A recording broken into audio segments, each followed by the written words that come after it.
New song by Still Point, folks. We're going to let you, this just wash over you. And yes, you might recognize some songs that you know. This is Still Point's Mega Rock Collection, taking 20 of their favorite songs and making a melody all together. Take a listen.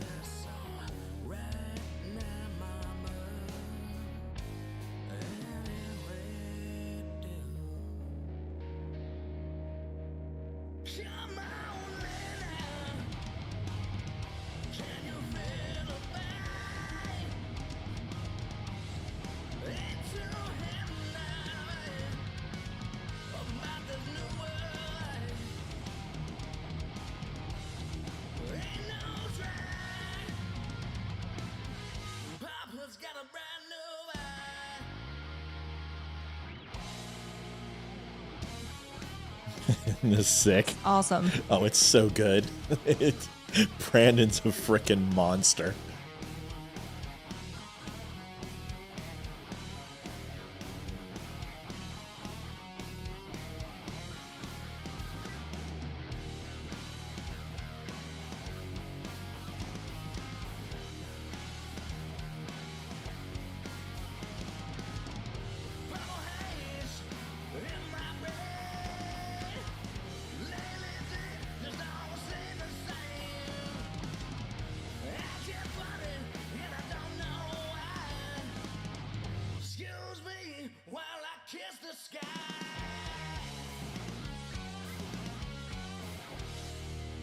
That's awesome. You are listening to Still Point Mega Rock Collection, all of the greatest songs in the last 50 years.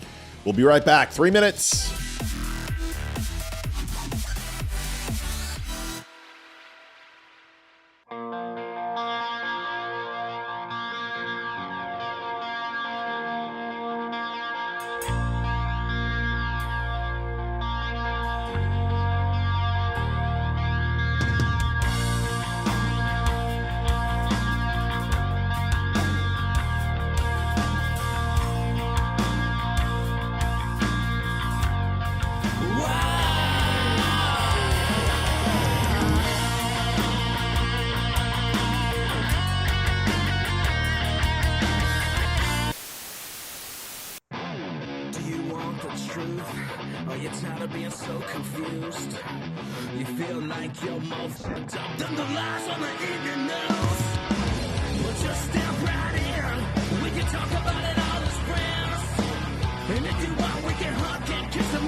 What's going on, everybody? Matthew Spear from the Don't Unfriend Me show.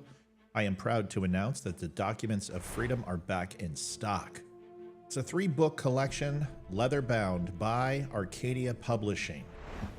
Starts out with the Bill of Rights, and it's the complete edition of the rights, so you can look up and reference anything your heart desires. Declaration of Independence, with revisions and founder images included, beautifully illustrated. And last but not least, what would Documents of Freedom be without the Constitution of the United States of America in its entirety? The box is handmade by PFC Flags, custom engraving, all 100% made in the USA from the nails to the glue. And we have a 5-star rating, satisfaction guaranteed, 150 sold 5 stars or better. It is so important, especially in today's society, to ensure that the younger generation has these books available in the future. Get them for your family and friends, available right now. Head on over to thedumbshow.com/books. Thanks so much. Adjusting transmitter output. This is the Don't Unfriend Me Show with your hosts, Matt, Leroy, Amy, and Olivia. Geopolitics, military analysis, and election coverage. Coming to you live on all major social media channels at The Dumb Show. Honest, direct, unfiltered. We can agree, we can disagree. Just don't unfriend me. Annoying. I saw that too. You know, it's called obsessive compulsive disorder. Yes, I have it too. Oh mild form. Yeah, it's so, like, anybody who's seen my graphic design knows that. Welcome to the Don't Unfriend Me Show. We're not even going to be able to stay in this this view right here because, like, the news that we have, we just got to shift gears right away. Folks, if we are not hitting goal by the time that we get to around 8:30, you will know, because we have a little clock that we're going to be putting up that will kind of tell you that that's there. And I get ejected from the seat if we don't hit goal. Yes, my God. I mean, ain't that the truth? Ain't that the truth? No, that's not the case. But I meant like I get, like, you know. no, you're not going to get ejected. Maybe it depends. Welcome to the Don't Unfriend Me Show. It's good to have everybody here. We got a lot to talk about tonight. Yeah. So, first of all, if you have not had a chance to see, the We Are Charlie shirt is available.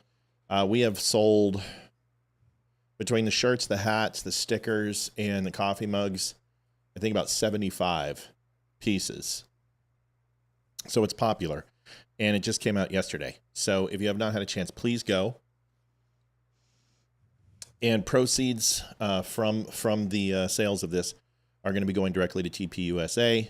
And a lot of people ask, well, why aren't we sending it right to Erica Kirk? It's business to business. It's better to do through TPUSA. And trust me, she's going to be taken care of through TPUSA. That's her baby. So yeah, the shirts, I've already ordered mine, and now you can get yours. And go pick it up. Do Also, they have kid sizes? Because I think my kids would like those too. I haven't done kids. I'll do kids. I was kind of questioning whether to do kid sizes because of the event. Can wear a small. It wasn't that. It was more of the topic and how I didn't want to encroach upon that with a. So I was waiting for people to ask. So yeah, I can get those. Documents of Freedom is ready to go. Holy moly! This is going to be shipped out. I think on the 17th to the 21st, somewhere between there. But we've already got. We only have, I think, 4 left. So if you're going to do it, now is the night. Engravings on the side by PFC flags. It comes in its own box.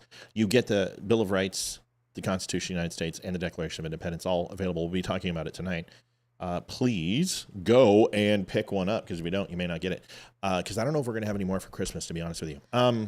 Do you think Jason would do like a custom design for me? Yeah, of course.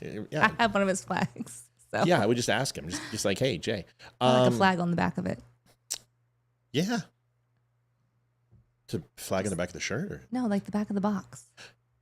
Oh, yeah. I mean, why not? You know what's surprising? I'm surprised I didn't do that. Put the Dumb Show flag on there. Like, do we have on the shirts? Yeah. Shirts? We should do that. It's a good point. Maybe it's just more money. All right. So listen, I just want to be honest. Can I show you guys something behind me real quick? It's a lot. That's 55,000 followers in like 7 days. That's incredible. So last week, we had 77 million impressions on Facebook. I'm not done. We had a video on YouTube hit 1 million. We gained like 1,500 subscribers on YouTube. It's the most growth we've ever had. Threads, 1.7 million views. TikTok, I can't even tell you how many likes were up. And I think, we were only at like 140 people. Now we're like 500, 600 followers, 400 followers, something like that. But we're getting 10,000 views. Instagram. Instagram has been at like 1,100 followers for 4 years. I think we're at 3,600 followers, 3,500 followers. That's and amazing. Multiple videos. going massively huge. So we're killing it. Like everything we put out right now is just getting, because we found the formula. Yeah. And it took me forever to figure it out. People don't want me to write. They just want me to talk. They want 2 to 3 minutes, and they don't want bravado. They just want truth. They just want it simple. They want it direct. And I had to figure out how to do it. And I got to give it up to my boy Damani, who helped me unlock it, because he's so good at this naturally. Yeah. But we're doing really good things, and I'm really excited, and everybody is feeling good. So here's the video we did today. It's going to be our first topic. We're going to get into some things. I told you we're going to be done talking about the Charlie Kirk assassination. I may have to scratch some things. Congratulations, Patriot. I'm glad you hit 1 million views. That's awesome, dude. Yeah. You've been working really hard. So just keep it up. Never give up, dude. Just keep going. I'm telling you, it works. And we're finally growing, and the live show is doing well. We're already at 104 right now. We're never at 104 on a Monday. I mean, we're going to hit 250, 300 tonight. Here is the video we talked about today. And I want you guys to listen to this, and then this is going to be a big topic. And listen, this might ruffle some feathers, but I want you to listen to it before you get all judgmental on it, okay? And we're going to have a talk. Here it is.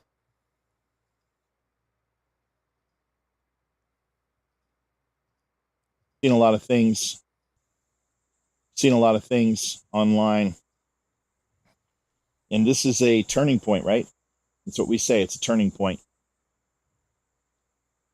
And I think about Charlie Kirk. I think about his words, and I think about what he did, a testament that he did, which was to stand up and challenge people and ask them to make an argument, any argument, didn't matter what it was, just make an argument. And whether he agreed or disagreed was really immaterial. The point is that after those people spoke, he didn't use that footage to go out and get them fired, to change their lives in the worst way possible.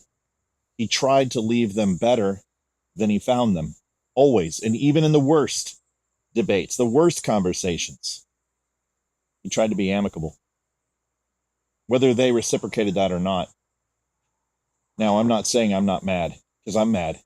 And I read the comments too. I see them on my page. I have thousands of them, a testament to how evil people can be.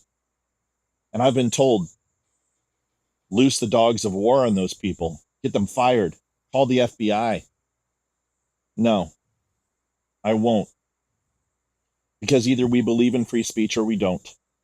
And even the stuff we don't like. I've seen people desecrate churches and synagogues with swastikas and horrible writings. I've seen flags be burned in front of me, and it dishonors my brothers and sisters who I and others have laid to rest. I've read words from Alinsky and Stalin and Lenin and Nietzsche and Darwin. And although I think it's absolutely contradictory to Western civilization and damaging beyond reproach, and some of the things we're seeing today are because of those people, I fought for their right to say it. And I can't bring myself to condemn them, because when it's my turn to speak, the same can be done to me. I don't believe in cancel culture. I've spoken against it during the Biden administration, and now I'm not going to support it. I can't. And you can do what you want to do. I'm not telling you what to do. I'm not here to do that. I'm just here to say, he who is without sin may cast the first stone. And I'm not going to start throwing rocks. Someone threatens me, threatens my family, threatens my life. That's a different situation. But if someone wants to hate Charlie Kirk and they want to go ahead and invite that into their soul, that's their cross to bear, not mine. I'll try to reach them. I'll try to talk to them. I'll try to bring a word to them that helps them understand how they're making us feel. But in the end, they're not making us feel anyway. It's our choice to be offended. It's our choice to cancel. It's our choice to be as vindictive and small and petty as they are. And I choose not to be. What do you think? Amy. Yeah. I was going to go into some things that support those points, and I want to, but I want to get your opinion first. Can we just draw the lines of boundaries here? This is not about there's separate quadrants. There's free speech. Right. There is hate speech, whatever that is. There's violent speech. And with that comes doxing and cancel culture. And they all are a part of this topic. And I want to take it from free speech all the way to doxing and cancel culture and find the in-between points, because I'm not condoning what people are doing. What I'm saying is that there is a reaction we more than likely should have, and there are reactions we shouldn't have, and then there's reactions we can't have. You go ahead. Well, I am for free speech as well. I may not like everything that is said. I have heard some just complete horrifying things about Charlie Kirk, especially. But not that I'm glad to hear these things, but it makes me think about, okay, these are people I will never, like, I don't have to listen to this. It also reminds me to be vigilant as a openly Christian person who is a conservative. I'm not shy about my faith. I'm not shy about my political views. So I think it's a good reminder to be vigilant, to be safe, and to keep my family safe. I think these people are absolutely disgusting, and I'm allowed to say that, and they are allowed to say that about me as well. Correct. And I think that should stand, as much as I don't like what they're saying. Yeah, I want to share something with you guys, and this conversation is going to get a little heavy and a little deep. So I hope we can get this shared out as much as we can on Twitter and X. By the way, I want to thank a couple people already. I want to thank JD for picking up the We Are Charlie shirt in the Documents of Freedom collection. I want to say, Joanne, congratulations on getting the We Are Charlie mug.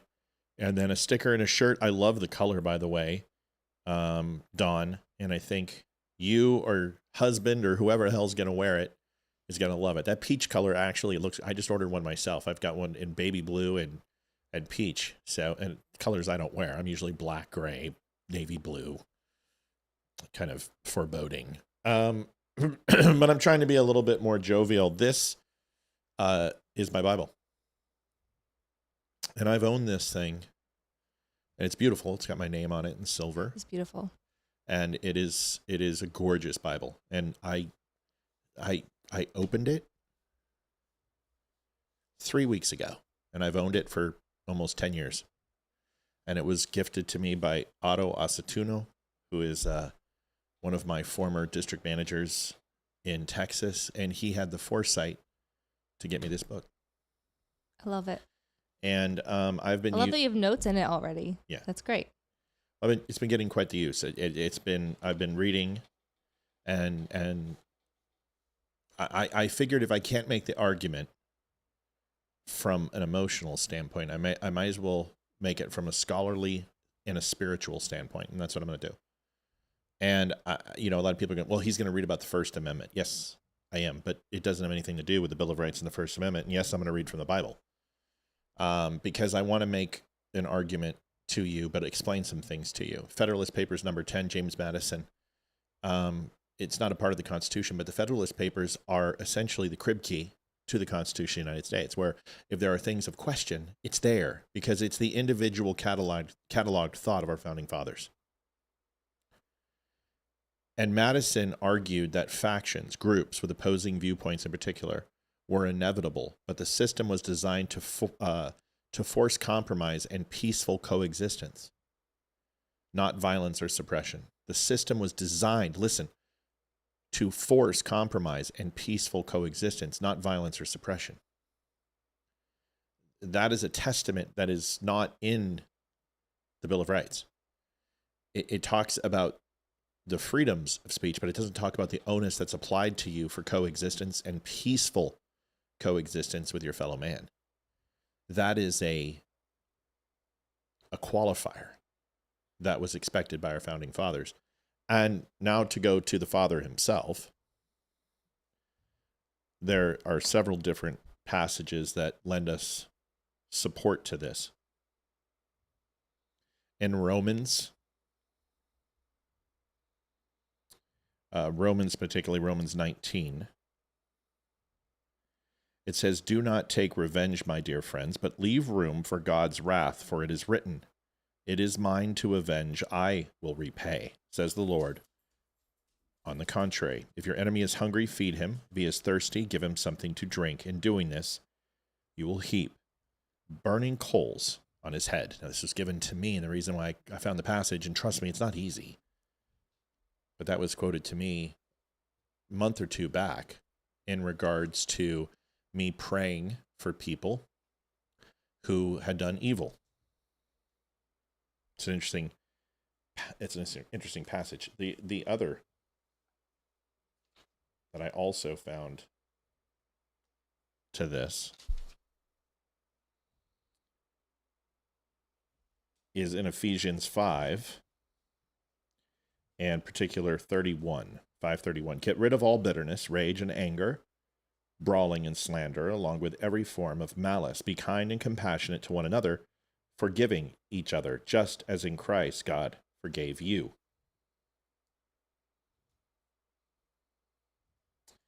The last passage that I found to be, at least that supports this idea, is in Peter chapter 1, I believe. Finally, of all of you, be like-minded, be sympathetic, love one another, and compassionate and humble. Do not repay evil with evil or insult with insult. On the contrary, repay evil with blessing, because to this you were called, so that you may inherit a blessing. This one will be very difficult for me, because I don't agree with it. I'm going to grow. I'm going to follow the firsts, but that one's going to be tough, because I love to insult, and I'm good at it. I want to go over theologians. And Theologians 5, verse 12, all the way to 28. And this was the topic on our sermon. And this is so important to me, because this allows me, to the person over to my right, which this is all about. Now we ask you, brothers and sisters, to acknowledge those who work hard among you, who care for you in the Lord, and who admonish you. Hold them in the highest regard and love because of their work. Live in peace with each other. It's the first command, to live in peace. And there are 5. And we urge you, brothers and sisters, warn those who are idle and disruptive, encourage the disheartened, help the weak, be patient with everyone. Make sure that nobody pays back wrong for wrong, but always strive to do what is good for each other and for everyone else. Rejoice always. Pray continually. Give thanks in all circumstances, for this is God's will for you in Christ Jesus. Do not quench the Spirit. Do not treat prophecies with contempt, but test them all. Hold on to what is good. Reject every kind of evil. May God himself, the God of peace, to sanctify you through and through. May your whole spirit, soul, body be kept blameless at the coming of our Lord Jesus Christ. The sanctity. It talks about that the sins are paid for in full. You didn't earn it, and I didn't earn it. And we can't earn it. It's correct. It's already been paid in full.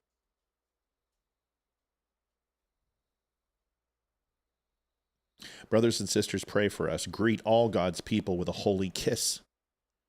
This one was a little strange for me. Didn't want to neck with Amy. But that's not what it is. A holy kiss is an embrace, is a handshake. It's with fervor. It's with passion. And to greet your neighbor with love in your heart and with exuberance. And that's what the definition is of a kiss. I charge you before the Lord to have this letter read to all the brothers and sisters. The grace of our Lord Jesus Christ be with you.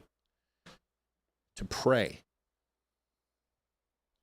I used to think it was a mocking term. I didn't understand it. I thought it's something that you said to people who you felt their soul was in damnation or condemnation. That a Christian or Catholic would say, I'll pray for you, or I pray for you. And I never understood it, and I villainize those words. I say it to people all the time. I'll pray for you. I have no intention of praying for them, and I never did. I would say it because it was a Christian's way to say, go to hell. Wow. And it's not. I don't think I knew that you felt that way, because I pray for you every day. Well, that's where, okay, you're coming into the story. Sorry. You're coming into the story. And when I sat in church, I said I made one negotiation with my family that every day that we went to church, I would take one thing from it. And if I could not take something from it and learn, I wouldn't go. So every day I go, when I go on Sundays, and I want to take one thing, and this was that I realized what a horrible friend I am to Amy. No. Shush. Let me get through this. To sit here and hear, and I had no idea when somebody says that I've been praying for you, it literally is a commandment that is not written on the tablets from Mount Sinai, but people think that the 10 Commandments are the only commandments from Jesus and God, and they're not. They are not. They are full of a catalog of how to live your life, because we don't know. And the book teaches us, because we are sinners, we are flawed, and the way to live is there. And these overall 5 ways to realize that sanctity is not yours, but you still have to work for it. And even though the debt is paid, it doesn't mean that you just get to coast along and ride, but to pray for others is a solemn vow for the people you love the most. And you're supposed to find just 1 or 2 people that you always pray for. And you find them and you put them into your routine of prayer. Because yes, other people, you will absolutely pray on other people who need it, and that is a given. But there is always a consistent group of people that you pray for, and you learn this at a young age to start with your family and your loved ones, and your mother and your father and grandma, grandpa, uncle, aunt, etc. And then maybe you might institute your neighbors or a good friend at school. But when you get older, that processes should be for the people who you love the most. I didn't understand that.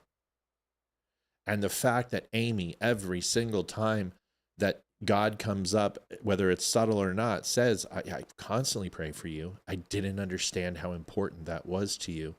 And I didn't understand what a beautiful and kind gesture that actually is.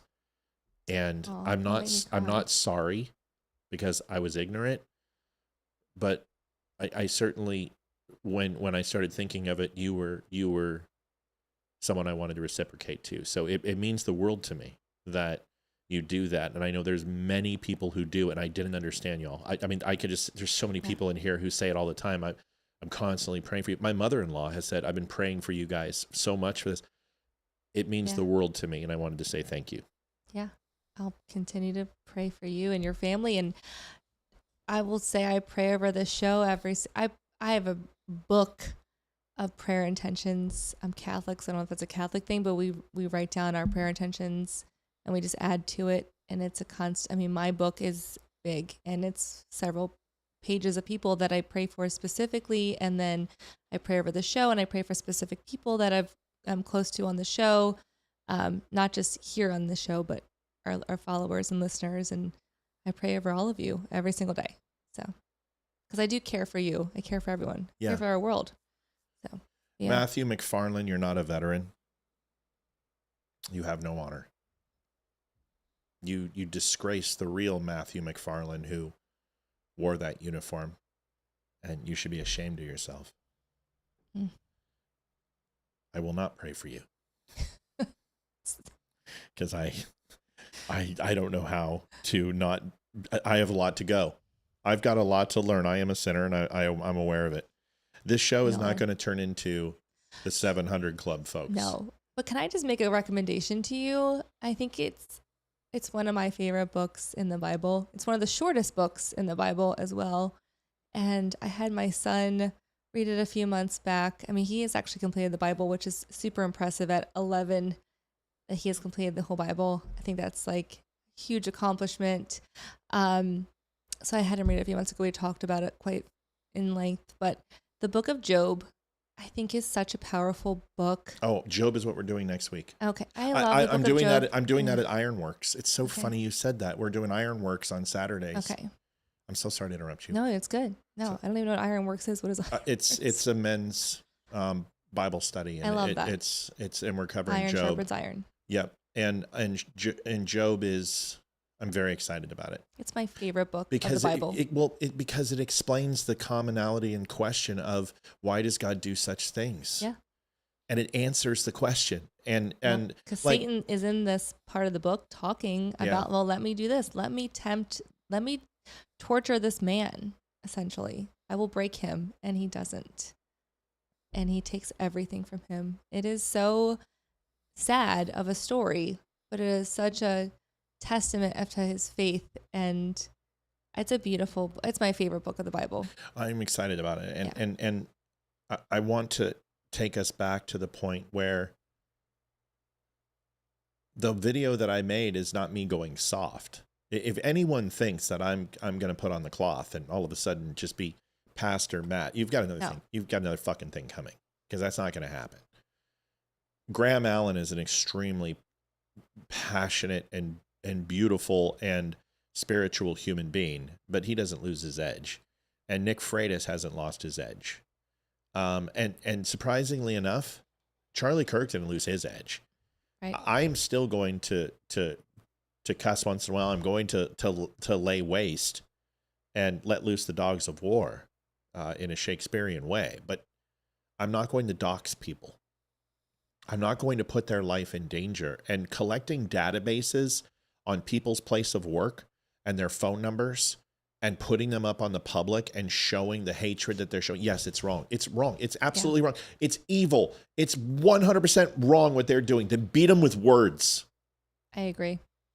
Then be smarter than them, because that's why they killed Charlie, because they couldn't beat him with words. Yeah. And you guys have been with me for 5 years. If you can't beat these people, then you need to listen more.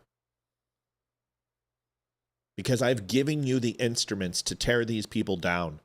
Not their spirit, not their souls, not their bodies, but their argument.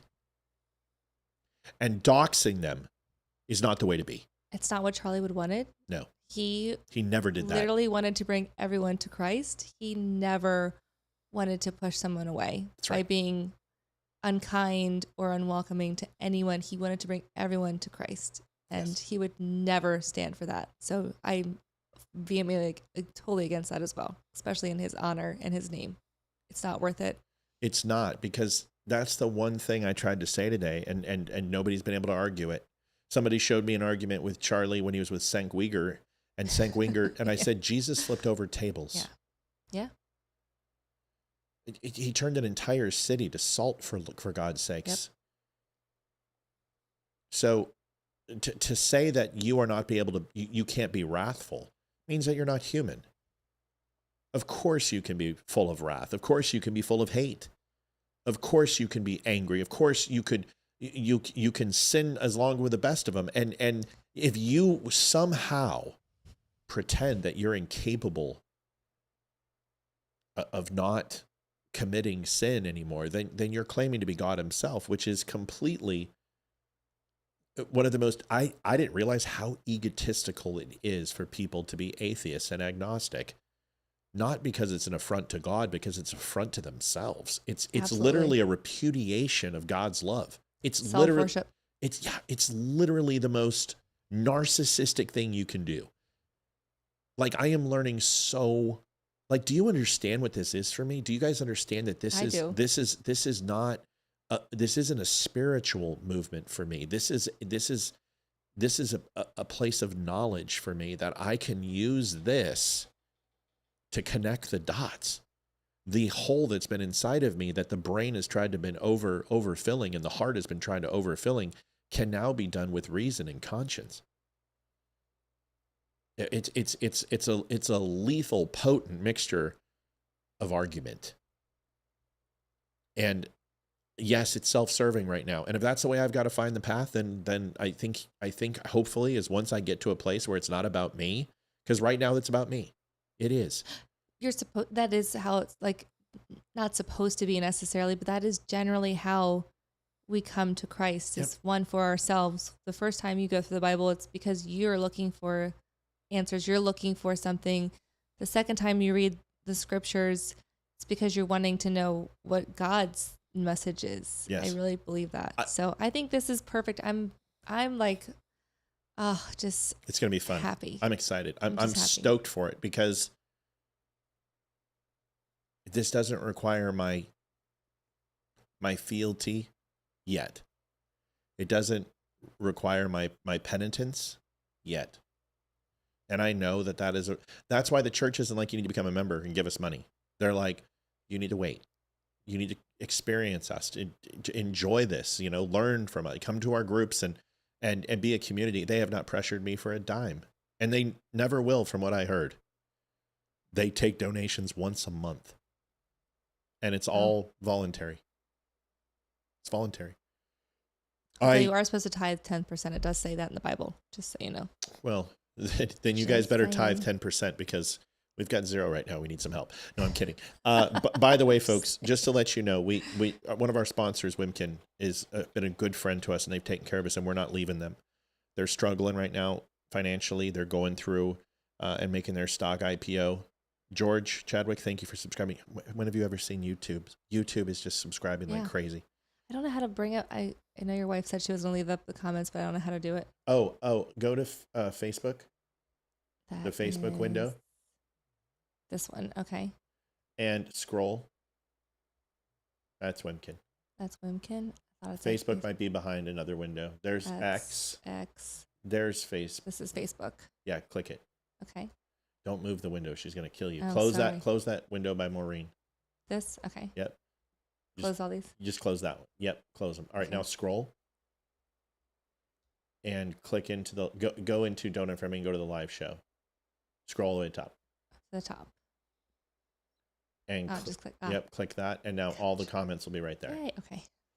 And yeah, there you go. Okay, cool. So now I can see everything. So anyway, Wimkin, they're like, it's tough right now because we have the IPO, we're going public. So we had a discussion, and we decided to take our sponsorship down 66%. So we're not going to talk about it anymore. We're not going to try to talk about those things when it comes to hit and goal. We're just going to show you at 8:30 if this is okay with you. This should be simple.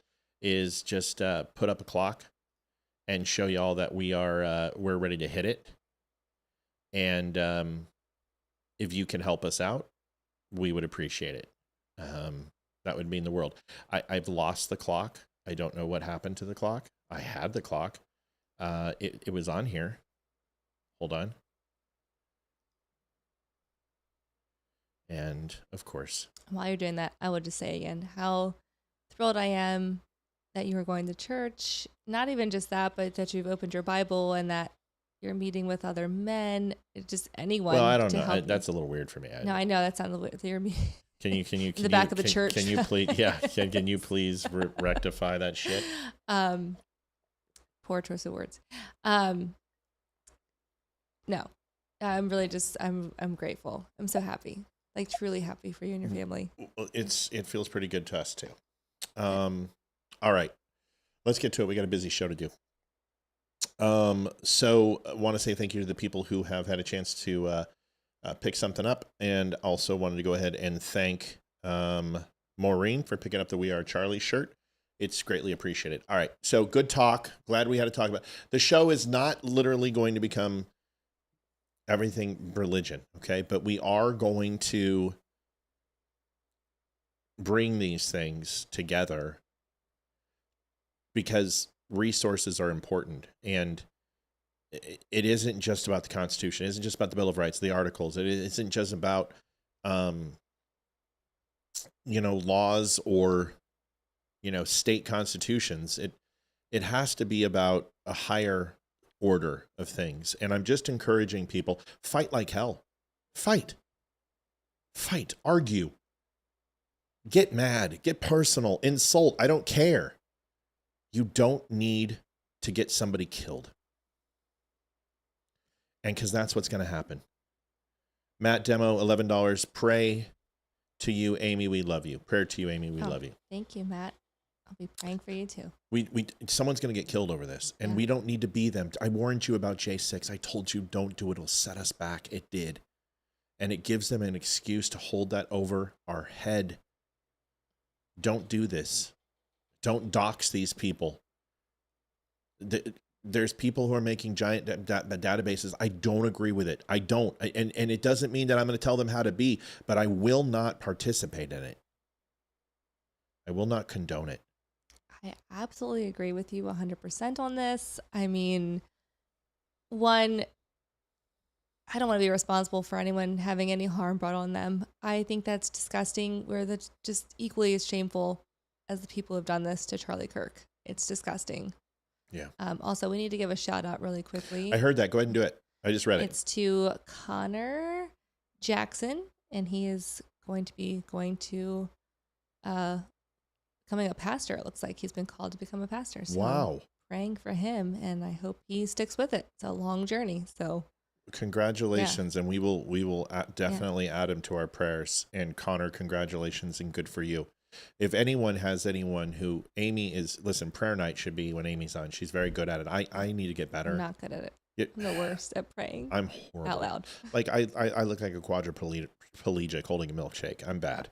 So you're better than me. So the point is that we appreciate you guys. Let's get to this. We've got a shite ton of people on. Let's do it. And we've got a lot to do. Greg Gutfeld. Listen, Greg Gutfeld is somebody who I really appreciate. Greg Gutfeld he's intelligent, he's smart, and he knows how to say things. And he puts people on blast without them necessarily knowing they're on blast. Jessica Tarloff. Now understand, folks, I have been fighting nonstop with these people in chat. You've seen it. I don't know if you guys saw this, but we've got a couple of posts that are in the 30 million people have interacted with it. 30 million. And I was called a racist for this post. And this isn't even mine. This post right here. Oh. I was called a racist for this because Irina Zarutska. This is very similar, except everybody's white and the lady's black. And the perpetrator who killed her was black, but is white here. And essentially it said if this happened, North Carolina would be burning to the ground right now. Yeah. And it's true. And let me tell you why. It's not about a black person dying versus, that's not what this is about. Everyone's like, you're a racist. You're horrible. You're evil. You're dividing people. I'm like, no, that's not what I'm saying. What I'm saying is that when you didn't get justice, when the media didn't cover it, when you didn't get the arrest you wanted, when you didn't get and don't bring up Nia Wilson, because Nia Wilson, I know all about it. 2017, it was 8 years ago. She had legislation presented for her for the Nia Wilson Act. They got a statue built for her in Oakland. They had prayer visuals. It was all over the United States. It was all over the national news. Don't tell me it's the same thing, because what you're saying is that, oh, it did happen and we didn't burn anything down. That's not the point. Yeah. The point is when it didn't happen, you did. 200 plus riots, $2.5 billion in damage because they didn't shoot Chauvin the moment it happened. Even when he was already arrested, suspended, and the charges were filed for murder, you still rioted for almost a year. That's what it's saying. And if you're not the people who rioted, why are you taking offense? And why don't you get behind it that Irina Zarutska deserves to be heard? For 3 weeks, Associated Press, WAPOW, New York Post, Washington Times, Los Angeles Times, the Dallas Star, the Dallas Herald, none of them. Nobody covered this. Time Magazine didn't cover it. Huffington Post didn't cover it. Nobody covered it. So you would have rioted if the roles were reversed. And we are upset too. And instead of seeing this as the media controls us, you think that I'm being a bigot. This post, 31 million people have interacted with it. It absolutely went effing viral. And it should. And I think everyone needs to wake up and see that this is obviously, it was clearly, I watched the video. I regret it. Probably the worst thing I've ever seen in my entire life. That young lady. Charlie was pretty bad.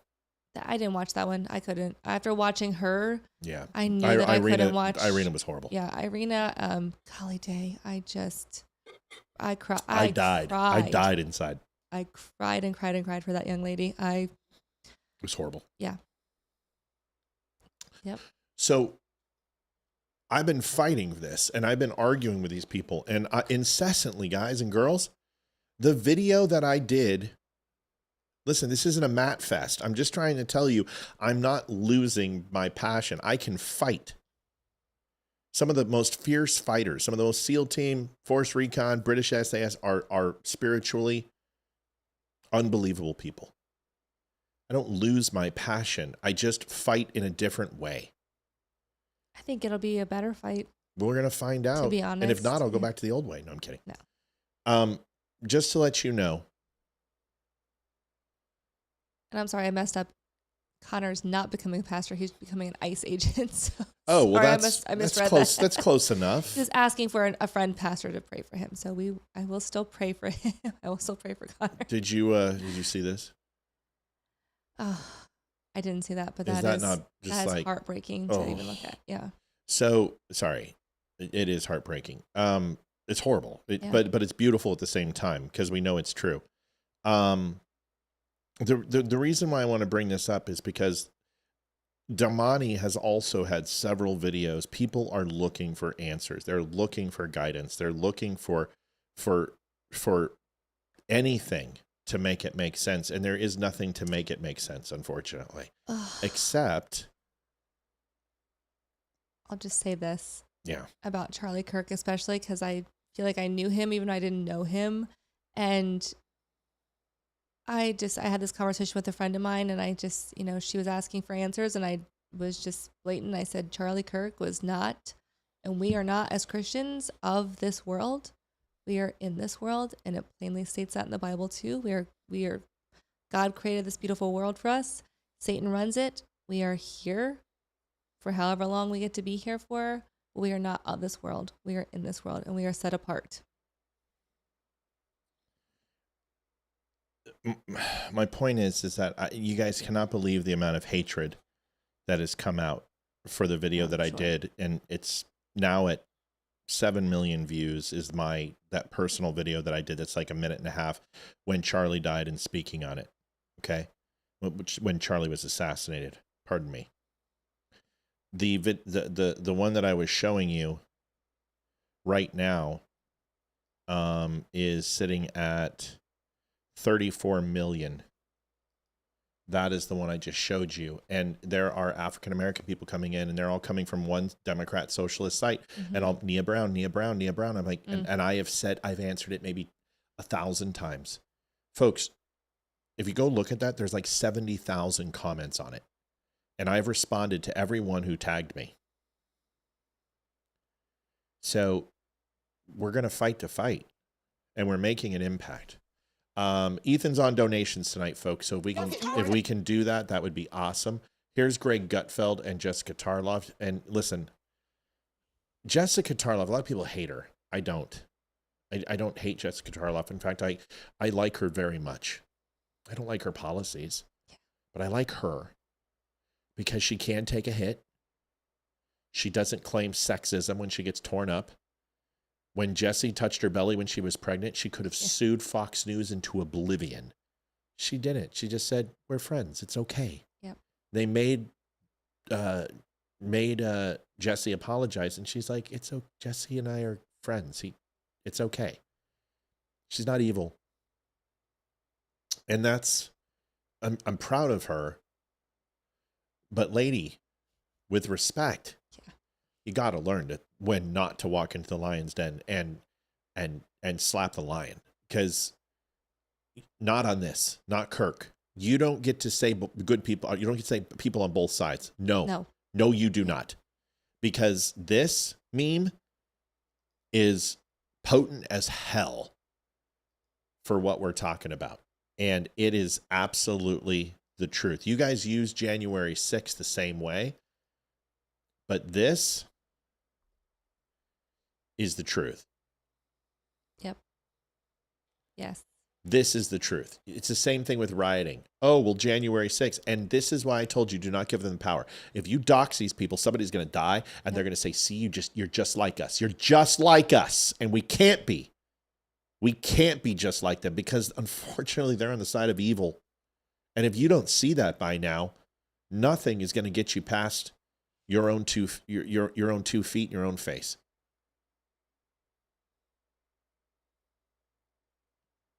Yeah. We have been 100 death threats this week plus. We're not quitting. We're not stopping. Here is Greg Gutfeld, Jessica Tarlov. Listen to this because it's gold. And Greg Gutfeld isn't doxing people. Yes, we don't need it. What is interesting here is why is only this happening on the left and not the right? That's all we need to know. What about There's Vance absolutely no cognitive. What about Melissa Hortman that we just okay, you want to talk about? about Melissa Hortman? Did you know her name before it happened? None No. of us did. None of us were spending every single day talking about Mrs. Hortman. I never heard of her until after she died. She doesn't matter? Don't play that bullshit with me. You know what I'm saying is there was no demonization, amplification about that woman before she died. It was a specific crime against her by somebody who knew her. The same. Now you could bring up Josh Shapiro, but then you will not bring up, for example, that was a pro. Rob, I got to interrupt because it's a profound point. You say we only dox them to get them fired, not to get them killed, my brother. No. And people only challenged and called Charlie Kirk a racist and a fascist and a homophobic and a xenophobic and a transphobic because they couldn't beat him in a debate. And look what happened to him. We don't dox people. Yeah. We don't put people in jeopardy. We don't put their home addresses where their babies are, where their families are. This is where people are. I don't care. These people are evil. There's no doubt about it. But guess what? We have no right to connect evil to evil. I'm sorry. Go ahead, Amy. Well, Carrie has a question, so I'll just read it. She says, shouldn't employers be made aware of their employees' morals and then make their decision? And no, they shouldn't. I think their work ethic might be different than their social media presence. And to take money out of their kids, take food out of their kids' mouths, or we don't know their home life. What happens when it happens to you? Yeah, what happens when you have an opinion that they don't like and they do it to you? Where does it end? Where does it stop?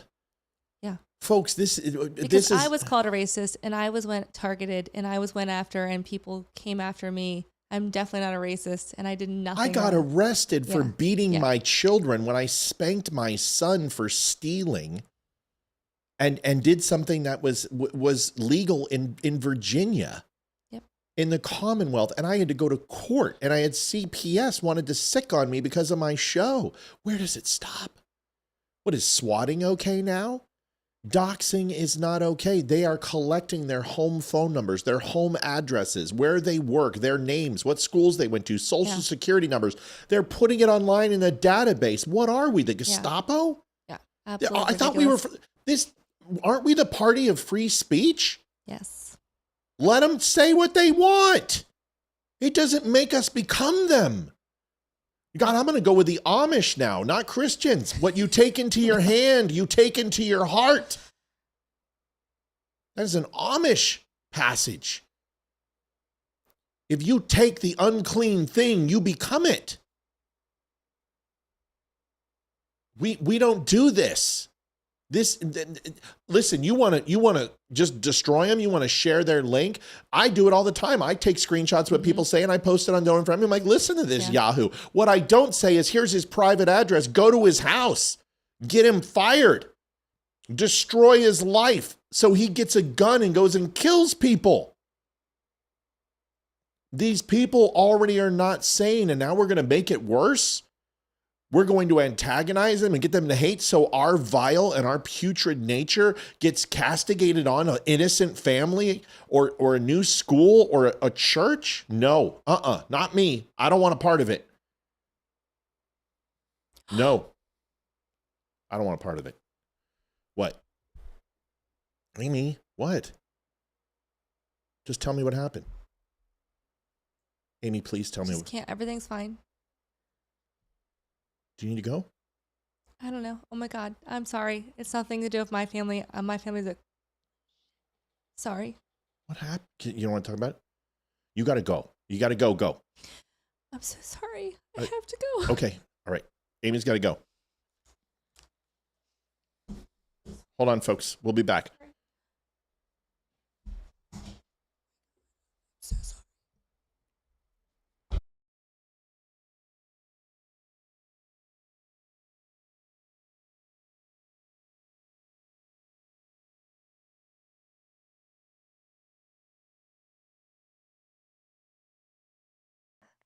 Hi, I'm Olivia Spear, host of The Dumb Show. For 3.5 years, we never asked for donations, but after Facebook demonetized us for speaking the truth, we've had to turn to the one thing big tech can't cancel: you.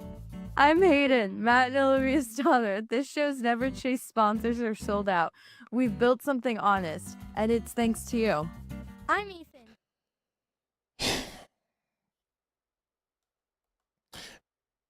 If that's not a sign, nothing is.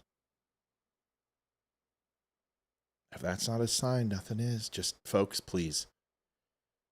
What you put into this world, you get back. And you can call that faith, you can call it karma, you can call it chi, you can call it whatever you want. But please, don't give into this. Yes, I know what they did. I understand it. I hate them. I know. I know. I see the people. I see what they say. I hate them just as much as you. And I would love to get a hold of some of them. But you know what? It's not going to do any good. Because all it's going to do is only half the story will be told. And then you will just be more fuel for them. I can't go into what happened with Amy. All I can tell you is she's fine. She has to go. But I'm telling you, this isn't the answer. Okay, Rob, you're not listening to me, bud. You're not hearing me. And this is either call in because you're not listening to me. I didn't say you want to kill people. I'm telling you that's what will happen.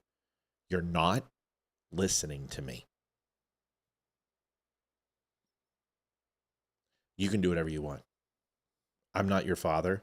I'm not your priest. I'm not your bartender. I'm not your psychologist. You can dox all the people you want. You can collect their data. You can send it. That's fine. Just do whatever you want. I'm telling you, I'm not okay with it. I already said Jesus flipped over tables. You're not Jesus, and neither am I. There will come a time where we have to fight. Don't go looking for it. Whatever. Do what you got to do. Let's go ahead and watch this gut-filled video, and then I got to check on Amy after this. Palestine person. So don't use your, what about this? The fact of the matter is the both sides argument not only doesn't fly, we don't care. We don't care about your both sides argument. That shit is dead.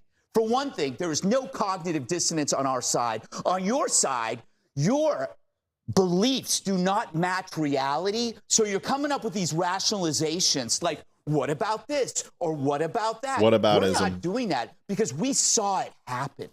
We saw a young, bright man assassinated, and we know who did it. We are not coming up with rationalizations. We are calm, we are honest, and we are resolute. We're not defensive, and I understand the defensiveness. I understand why people are saying, what about this and what about this? Because if you have to face the underlying fact to this, your life is going to fall apart because you're going to realize you're not the good guys. If you sat around and you defended the mutilation Rob, there's the phone number. 276-200-2105. of children, you're not the good guys.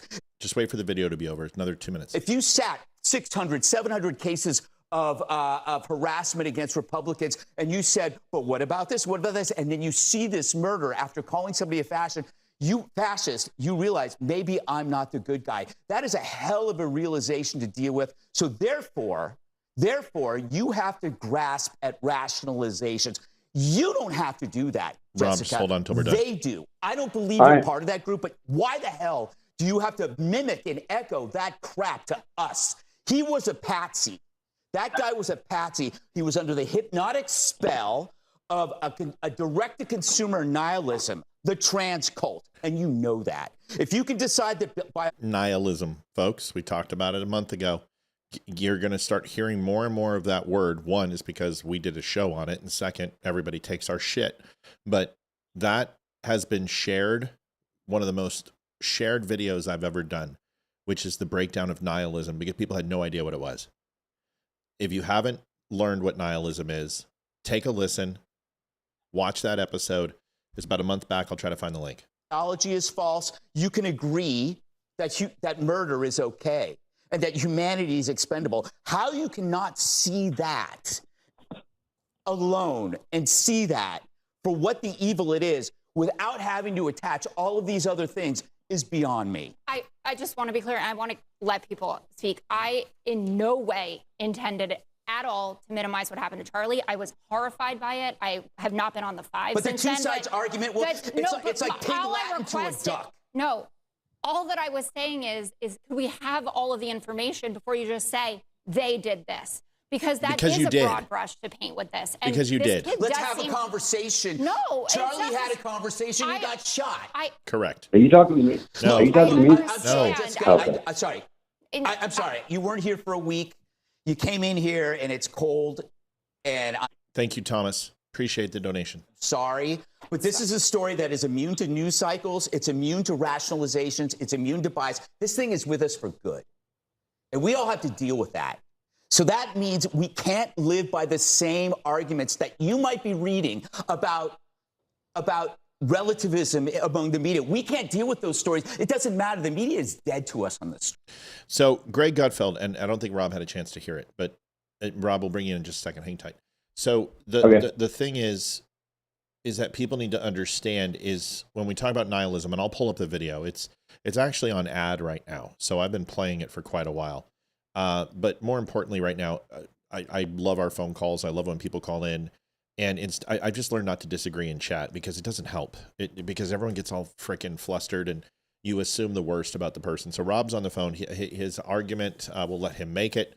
Just kind of hear what he has to say. And I just want to kind of feel it before I judge it. So Rob, welcome to the Don't Unfriend Me Show. Go ahead and tell us what your take is on this whole thing about doxing and sharing people's information and putting it in databases and such. Okay, Matt, I want to first of all let you know I'm not promoting violence in any way. Okay? Okay. All right. But what I am saying is, at what point do we do something back that is non-violent, killing people that are just speaking their piece? That's where I'm getting at. So what is your suggestion? What do we do? Just sit back and keep taking it? Well, no. But okay, what do we do? Well, I'm going to answer the question. Thank you, sir. First of all, what is it exactly when somebody says something that bothers you? What is it? And it doesn't, whether the topic or whatever, what is it when somebody says something you don't like that bothers you? Words don't bother me at all. Oh, okay. So what is it that people are doing that's bothering you? What's bothering me is that you've seen all the shootings going on, haven't you? And it's always from the left. And they say it's from the right. That's not true. That's not true at all. You've had seven transgender shooters, and then you've had in 13 months. Wait. And Trump was shot by a person on the left, and now Charlie Kirk was assassinated by a person on the left. Mm-hmm. He had a transgender person that he lived with. Mm-hmm. He was definitely on the left. Mm-hmm. My point is, I'm not offended by people's words. I'm offended by their actions due to the words of the media and the Democratic Party. Okay. So what do we do to stop the rhetoric and the fake news from allowing and basically helping these people and pushing them towards killing us? What do we do about that? Okay. So first of all, let's go back to your first point. So mass shootings. How many mass shootings? Well, first of all, define a mass shooting for me. Like, what is your idea of what a mass shooting would be? Well, it's not my idea. The FBI says it's 2 or more people. It's 4 or more people, actually. So I actually thought it was 2, but okay. I'm trying to be educated myself, so thank you. Yeah, sure. So it's 4 or more people, and the reason why is that's whether the FBI says it or not. My point is how do you define it? Because everybody seems to have different definitions nowadays. So I just wanted to gain where your definition was. Wasn't assuming you didn't know. I just there's other ways to find that information. You can look at local CCC. Stats by state and by city who also classify shootings as 4 or more, but every state's different. But the federal guidelines, which is FBI.gov, says 4 or more. And now, what about... When was the last mass shooting by a Republican, a proven Republican? Hold on a second. I'm not done yet. Okay. All right. Rob, there's one way this is going to go. and it's not going to be. This isn't a debate. I don't play this game. We're having a conversation. So let's be exactly, my friend. Well, I know, but you keep interrupting me. Okay. So that's not going to happen. I'm just not going to do it. So 4 or more. So we have to define what type of shooting we're talking about. If we're talking about a mass casualty event, can you tell me how many mass casualty events we've had in 2025? Do you know how many we've had? What do you consider a mass casualty event? A loss of life that is above 4. So 5 people murdered, dead, mass casualty event. I don't know the exact number. No, I don't. Yeah, it's okay. So honestly, it's about 23. Okay. And the left says that it's 560. And what they're not including is, of course, as we know, drive-by shootings, gangland-style shootings, where there are casualties. Not casualties just isn't dead. Casualties can be injured. So when we say 4 or more casualties or people who are injured in a shooting, immediately we know the narrative's a lie. Okay? So I'm with you. The narrative's a lie. 120%. The second thing we know is that law-abiding people do not commit mass casualty events. We know this because concealed carry holders, there has only been one who has committed an event, and that just recently happened. Somebody who had a CCL. But the point is that more often than not, concealed carry holders are law-abiding citizens. So it's not necessarily the guns or the people who are carrying guns. When you ask me, when is the last Republican? Okay, so I think what we're doing wrong here is we're trying to assign blame by political party when there are other commonalities in these shooters outside of political ideology. Can I interject just for a moment on that one? Sure. You're right. It's not. It is rhetoric by a certain political party, and it's people that listen to the rhetoric, and it's also the media that pushes the narrative. And that is, and I think you would agree with me, that is the majority of the people that are doing the shootings. Like you said, it's not the law-abiding citizens. It's the people that listen to the rhetoric, and it's the narrative that is pushed by the media. I will shut up now. No, you don't need to shut up. I don't want you to shut up. In fact, I refuse to have you shut up because that's not what I want. What I want is an exchange of ideas. So you asked me the last Republican, okay? So yes, that is a very narrow field because most of these shooters are not politically affluent. In fact, they find politics to be reprehensible because these people can't find commonality with humanity because they're not human. Agreed. These people are deranged. They are also on a wide range of drugs, from lithium to benzos. And so you asked me the question, the answer would be, that would have been Friday. And it would have been in Evergreen, Colorado. I think it was Friday, right after Charlie Kirk was shot. Evergreen, Colorado, my former hometown in that area, Conifer. That school had a white nationalist is what they're saying, but that's pretty much what he is. He has no political affiliation, but he is white. And you have to go ahead and say, well, if you're going to not put him into a Democrat, socialist, progressive party, then you would have to throw him over on the alt-right because that's essentially what the alt-right is. No, I wouldn't. A white person doesn't mean... No. He was an Aryan. Dude, you're not listening to me. Because here you go again. You're getting triggered. You're getting triggered. You're not listening. No, I'm trying to interject so I learn. But I have to say something once in a while. But I didn't say what you said. I didn't say that. I said white, and I said nationalist. So it is a person who believes in alt-right, who follows people like Nick Fuentes as a groyper. This guy most assuredly was. And I can't deny that because I haven't looked into that one deeply enough. Okay. Well, you asked the question. So I'm listening to you, and when I interject, it's just because you're making a point that I want to have clear. Mm-hmm. I'm not trying to cut you off. Okay, then just let me make the point. I was done in 10 seconds, but the point is that guy is. You asked the question, who would be considered, because these people aren't Democrats. Like this guy was not a Democrat. He wasn't a liberal. Liberals don't go kill people. Conservatives don't go kill people. It's antithetical to what we do. We believe in the individual liberties or the collective liberties. So these people are radicals. They're people who are insane. So, but you asked the question, Name a Republican. I can't give you a Republican, but I also can't give you a straight up Democrat either. Go ahead. Okay, so let me ask you this, my friend, and this is just a sincere question. Which side of the narrative is causing the most shootings right now? Well, that would be. Is it the Republican narrative or the Democrat narrative? It depends on what type of shootings you're qualifying. But if you ask me who's responsible for the violence in the United States of America right now, predominantly, it would be the inner cities and it would be the black youth. And that's mostly Democrat. Well, once again, gangbangers don't necessarily have political affiliation. But I will tell you that it is Democrat ran, and the top 30, the top 37, the top 50 most violent cities in the world are in the United States are democratically ran. I agree with you. We agree on that completely, brother. Great.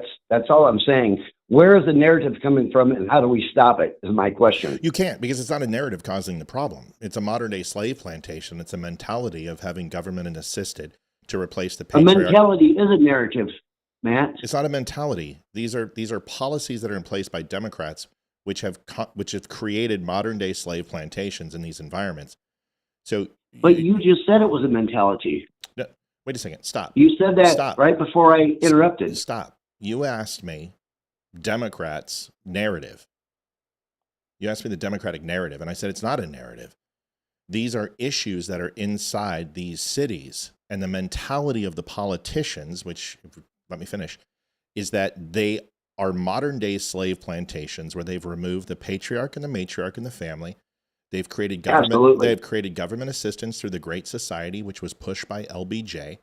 Civil rights. Absolutely. Okay. So what I'm saying is that's not a mentality. Those are systemic issues in place from, as LBJ said, getting those N-words a taste of the government, and he will get them voting Democrat for the rest of their lives. This is what's happening in the inner cities, and they are responsible for most of the crime. But if we're talking about mass shootings, mass casualty events, predominantly, most of these are from white people. Statistically, that's the case, but you can't sit here and say that means all white people are responsible. It means that 71% is considered white in the demographics in the United States, so therefore they are going to overrepresent the category. But if you break it down per demographic, per capita, it's indicative of all colors. 30% of these shootings are responsible from blacks. 70% are responsible from whites. Well, 68%, then like 23% from blacks, and then you've got Hispanics, Asians, and women, et cetera, et cetera. It's indicative of our demographic. So we have a problem that isn't political. We have a mental issue. And I'm not forgiving these people because they're insane. What I'm saying is that they're all on benzos. They're all on psychotropic drugs. And they all are disenfranchised with the normal Western civilization that we've created. They lack God. They lack parents. They lack discipline. Can I state yeah, go ahead. You get the mic. To you? Yeah, give it to me. All right. And I absolutely don't give a crap about anybody's color, but these are the facts. Just as Charlie Kirk said, 6% of the population are black men, roughly. Is that correct? That's correct. Okay. Well, black men being over the age of 18, yeah? Okay. Is that 50%, right?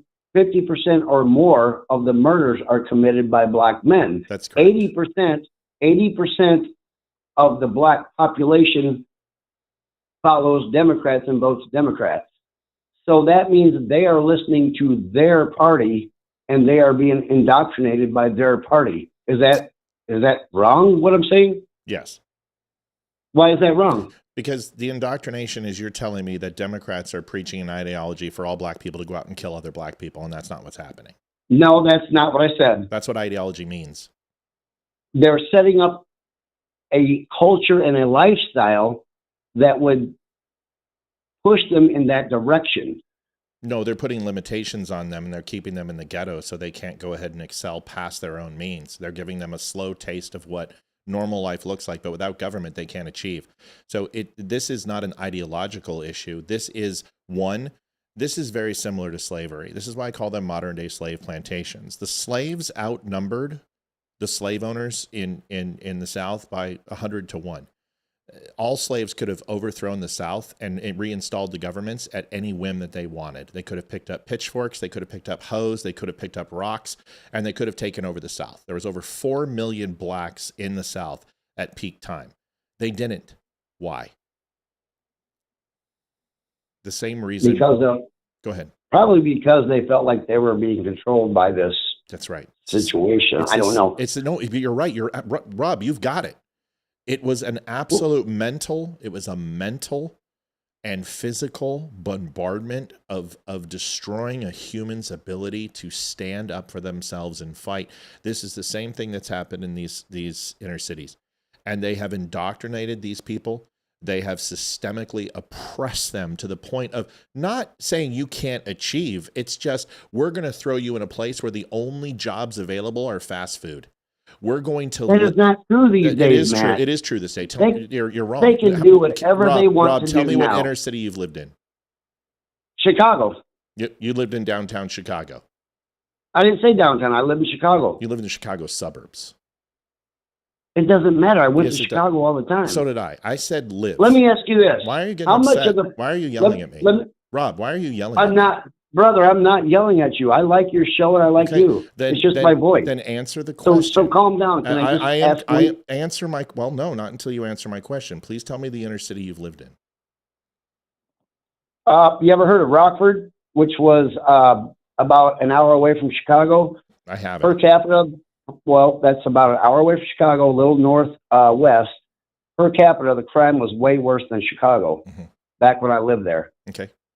So I lived in the inner city there for sure. Fair enough. I lived in the bad part of town. And the population. I played basketball every day with black folks. Okay, so the population where you grew up was predominantly black, is what you're telling me? In my area, yes. Why did you leave? Oh, different reasons. My sister lived in Seattle, Washington, and when I graduated, I moved to be in a different area. My mom died. My dad was gone. I mean, there's varying reasons why I left. Why didn't you move back? Because it's a shithole. There's your answer. Illinois is a red. The blue state. There's your answer.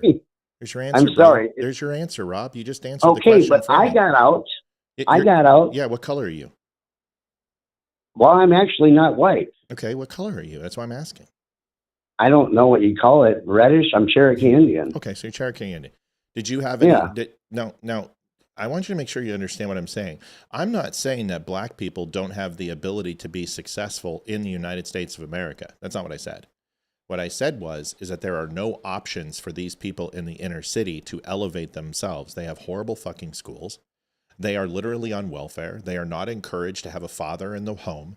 They are constantly inundated with a drug culture, a violent culture. Because how do we know this, man? Because they're not killing white people. They're killing black people. And they're killing them by the droves. And the one statistic you did not say about that violence of that 80 some odd % is that the people that they're killing is predominantly blacks. It's not whites. Yes, they do. But do you understand that white people murder 2%? 2% of white people's murders is black people. Oh, I know. I'm aware. And then about 80%. It's about 80% of black people murdering white people. Of the white people that are murdered, it's about 80%. But it's not you and it's not me. It's people who are also involved in these ghettos, in the barrios. I mean, listen. Just because I'm not contradicting you. I'm clarifying your stat to make sure we understand each other, that it's not suburban people being murdered by the inner city black people. It's white people who are also committing crime, because the other side of the stat that you mentioned is 49% of white people own the other half of that crime, which is, we know this because of the amount of white people in this country. Proportionate to blacks commit more crime than whites. We understand this, but they also are in positions that are considerably worse. And you know this because 91% of the adult black males in the United States live in the inner city. That's all of my black. Did you hear what I just said? I did, and I heard you, and I'm absorbing it. Okay. And I just wanted to respond back if it's okay. Sure, of course. If not, I won't. It is, Rob. It is. I'm just trying to let you know that there's numbers on all sides. And if we just look at it, this doesn't address mass shootings, because the inner city people are not doing the mass casualty events. They're doing mass shootings, there's no doubt. But go ahead and make your point you wanted to make. Go ahead. Okay, let's not just talk about mass shootings. Let's just talk about humans killing humans. Okay. I mean, maybe I was wrong for directing or kind of pigeonholing that little conversation. No, it's a good conversation. It's a good talk. No, nothing's wrong. The one thing I did want to ask you, since you let me go ahead, and I appreciate it's your show and I respect that. Do you know the percentage of Americans as a whole, the United States of America, that own slaves? Oh, it was a small amount. Yeah, what was the percentage of Americans that actually own slaves? 2%? 1%. I think it's higher than that. I think it's 2. But okay, it was, sure. It was okay. Well, it's small either way, right? It's fairly small, sure. Yeah, 1% of the Americans back in the 1800s. What was our population? 500 or 500,000, a million, 200 million? I don't know. We're 350 million now. A lot less than that. A lot less than that.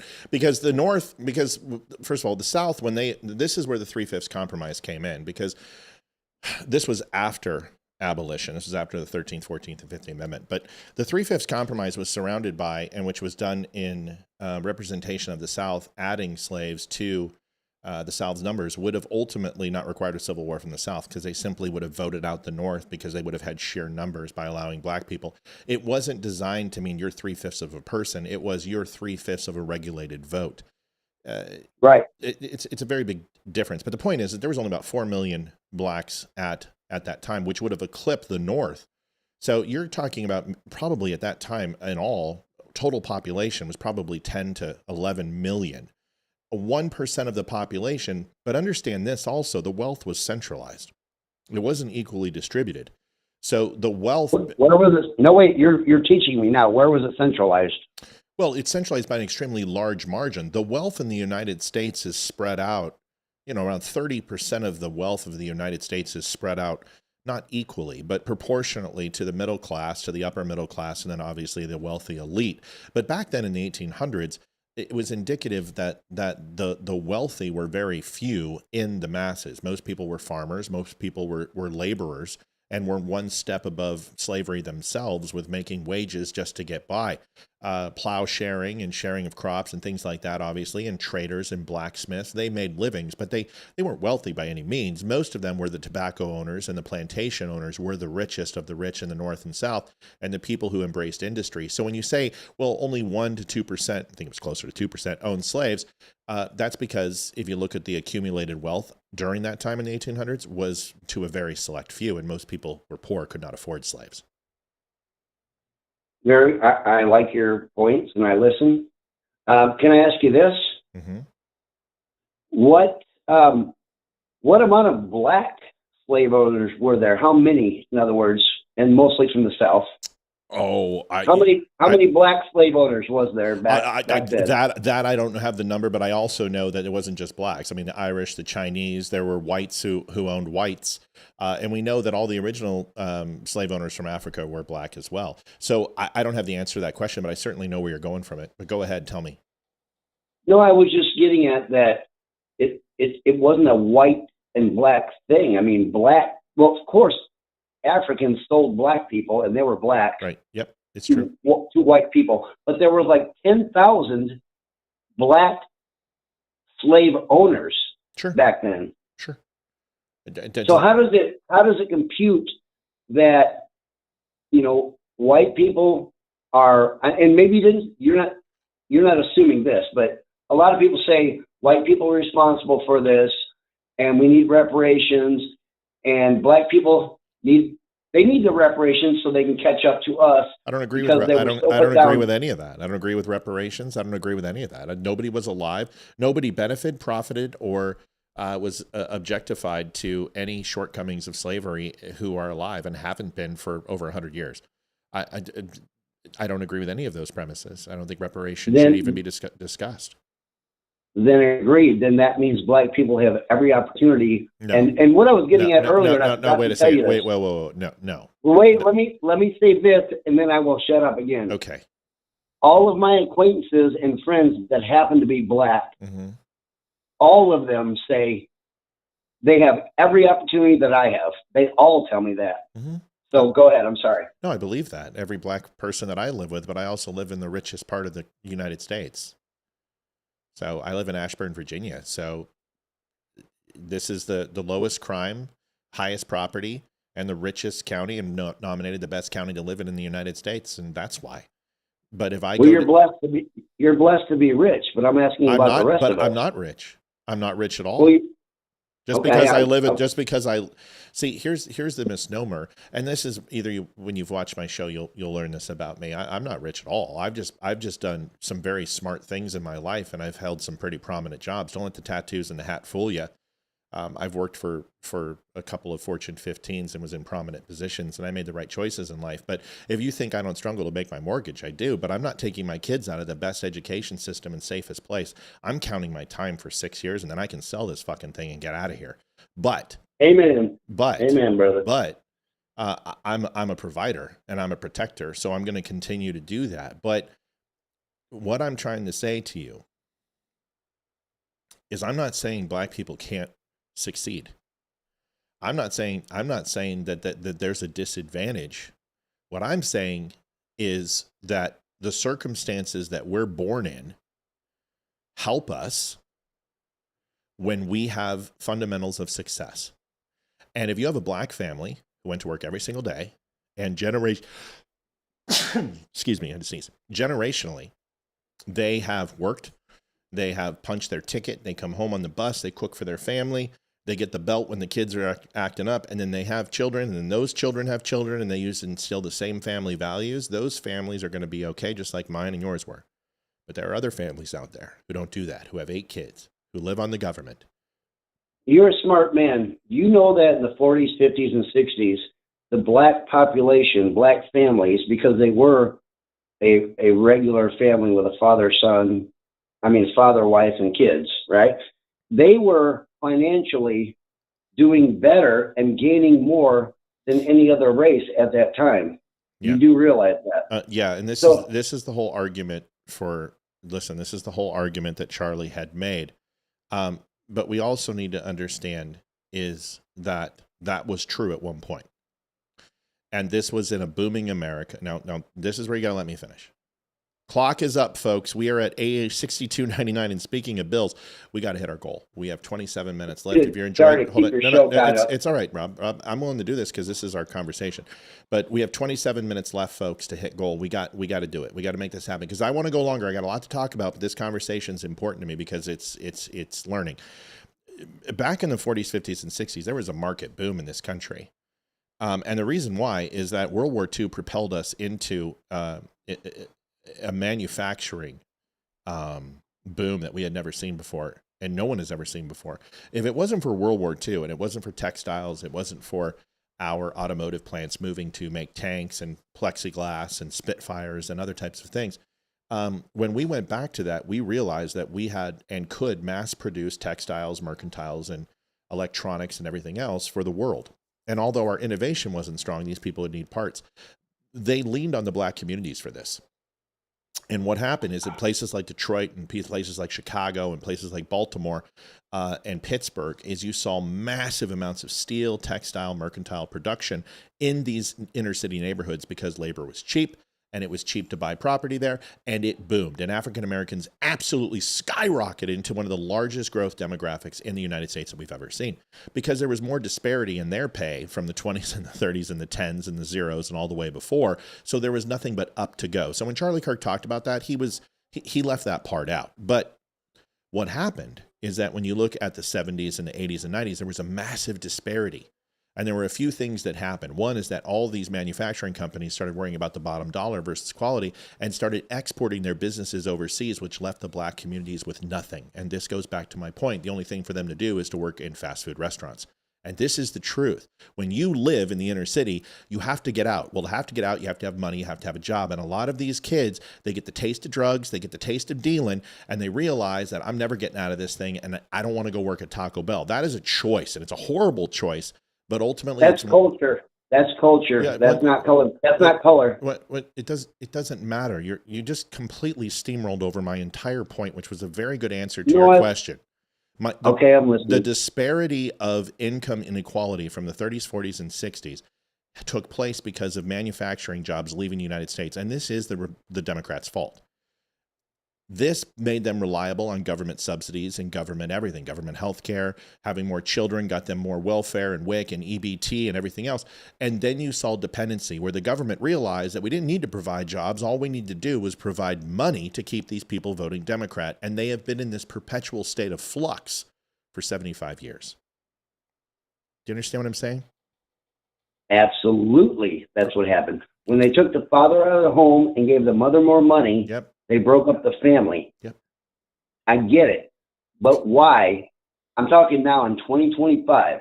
Because of votes. I'm not talking about, okay, look, I'm not trying to steamroll you whatsoever. Sure. I'm really trying to talk to you. Yeah. Go ahead. Okay. So we agreed that in the 40s, 50s, 60s, the black population was, booming. They were financially successful. Yep. And they could do it then, back when there was major racism. And now here we are in 2025 when there is really no systemic racism. There's not a law in the book that systemically is racist. Yeah. And now I'm agreeing with you. Yep. Yep. Now they can't because they're oppressed. I don't buy that argument, Matt. That's not what they're saying. I told you what it is. That's what they are saying. No, they're not. No, they're not. In fact, most black people are not saying that they're oppressed. There's a large group that is, and most of these people are white, liberally college-trained African Americans. They are people who've been indoctrinated by the college system. It's the educated blacks who are saying this. It's not the minorities. The minorities are saying we need help. The minorities are saying we need to clean up the neighborhoods. The minorities are saying we need jobs. We need businesses to come in so we actually have futures, because we only can work at the grocery store. We can only work at the gas station. We can only work at Taco Bell. Minimum wage is not enough to support a family, and we've got to get off government subsidies. We need help. They're crying for it, but Democrats, they don't do it. So if you're a black person, you can't move out of a Democrat-run city or state? Yes, you can move just like white people can. Okay. But see, then move. That's very nice to say, just move. Where would you like people to move to? What I'm saying is, if you're saying it's because, well, no, man, I'm going to ask you a question based on your argument. Listen, for a very smart man, that is a very immature statement. Just move. Could you just move? No, this was a question based upon your argument, and I want to know your thoughts on it. Okay, all right, go ahead. My question was, if it is these little dots of blue all over the country that are holding black people back because they can't find a good job, I moved away from that god-awful city of Rockville, Illinois. That's how much of your income? Crime. How much was your income subsidized by the government? Oh, hold on. Mello, hold on. Mello donated $103.48. Let's go, dummies. Drive goal. Yes, please help us out, folks. This is a good conversation. We need to hit goal. We're at 100 and I think it says 66. So you had. So my answer is I had no subsidies. Okay, I had no subsidies in my life. I never had welfare. Great, zero. Okay, good. All right. So my point. I was very poor growing up. Very poor. Okay, the reason I asked I was a white Rob, poor kid with no parents. Rob, you didn't move out. Did you move? I didn't what? Did you move your whole family? You moved your whole family? How? Where'd you get the money? I worked my butt off. I worked at UPS and I had a full-time job. Wait a 60 second. hours Wait a a week. second. You moved your mom and dad? I got a job. Rob, you moved your mom and dad? $11 an hour. Rob, you moved your mom and dad? My mom and dad don't have to move for me to make my family okay. Wait, you had a family when you lived with your parents? You're confusing the shit out of me. My mother died when I was 15. My father left when I was 2. I didn't have parents. Okay. I told you that. No, when? So what I did was when I was 18. When did you fucking tell me that? I did tell you that earlier. When? When I was 18, I decided to work, and I was very poor, and I decided to do something for myself, just like anybody in this country can do. Okay. Did you have a family? Did you have a family? Did you have a mom? Not at 18. Okay. All right. So let me. Okay, Rob. Rob, we got it. Hold on. You asked me a question. No, dude, you answered it like fucking 5 minutes ago. You won't let me ask you anything. You just keep yelling. You never told me about your parents. I had no idea what the fuck you're talking about. All right? So you said you moved your family. What you're saying is that you left home and went and did something. That is a lot easier than a mother with 8 kids packing up who has literally 80% of her income by the government, and you want her to find the cash for a deposit, for a moving van, for a down, a first and a month's last rent, get a new job. Are you even practically applying any compassion to this, or is it just all like, I did it so everyone can do it? Oh, I have compassion for everyone. What I said was I moved when I was 18. I didn't have a family. I moved myself. Okay. And here's the thing. I didn't have kids from the time I was 15 till I was 30 and have 8 kids and then depend on the government to support me. And I made that choice. It's all about choices, my friend. Yeah, I understand that.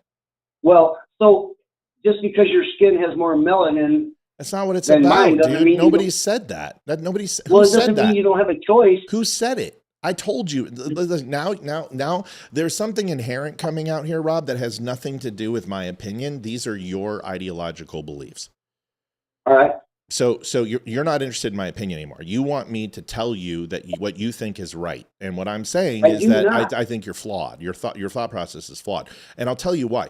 Because we're not talking about you. We're not talking about a single white man saying, I'm leaving home because I did that too and I joined the military. So everybody should join the military. Well, that's not the way it works. Some people don't qualify for the military. Some people don't. Everybody has choices. And I do want your opinion, by the way. Everybody has choices is what I'm getting at. That's not true. Not everybody has the choices that you're saying. No, you have a very specific script that you're saying is that these people, if they want success, all they have to do is move out. Okay, well, I grew up a poor white once guy. again, oh my God, you're not the only one, dude. Let me finish my thought, please. I've let you go on and on and on. You have not. You've gone on and on. Okay, Rob, you need to why don't you just try to say what you're going to say so you can jump off the show? What are you trying to say? Why don't you just say? You want me to jump off? No, I want you to tell me what you're trying to say because you're trying to get to a point and I don't know what it is. No, first of all, I listen to everything you say. Great. And I respect it. What's your point? Secondly, what my point is that, well, tell me if I'm wrong. I believe your point is these black folks in these inner cities can't get out because of the system. Is that what you're saying? No.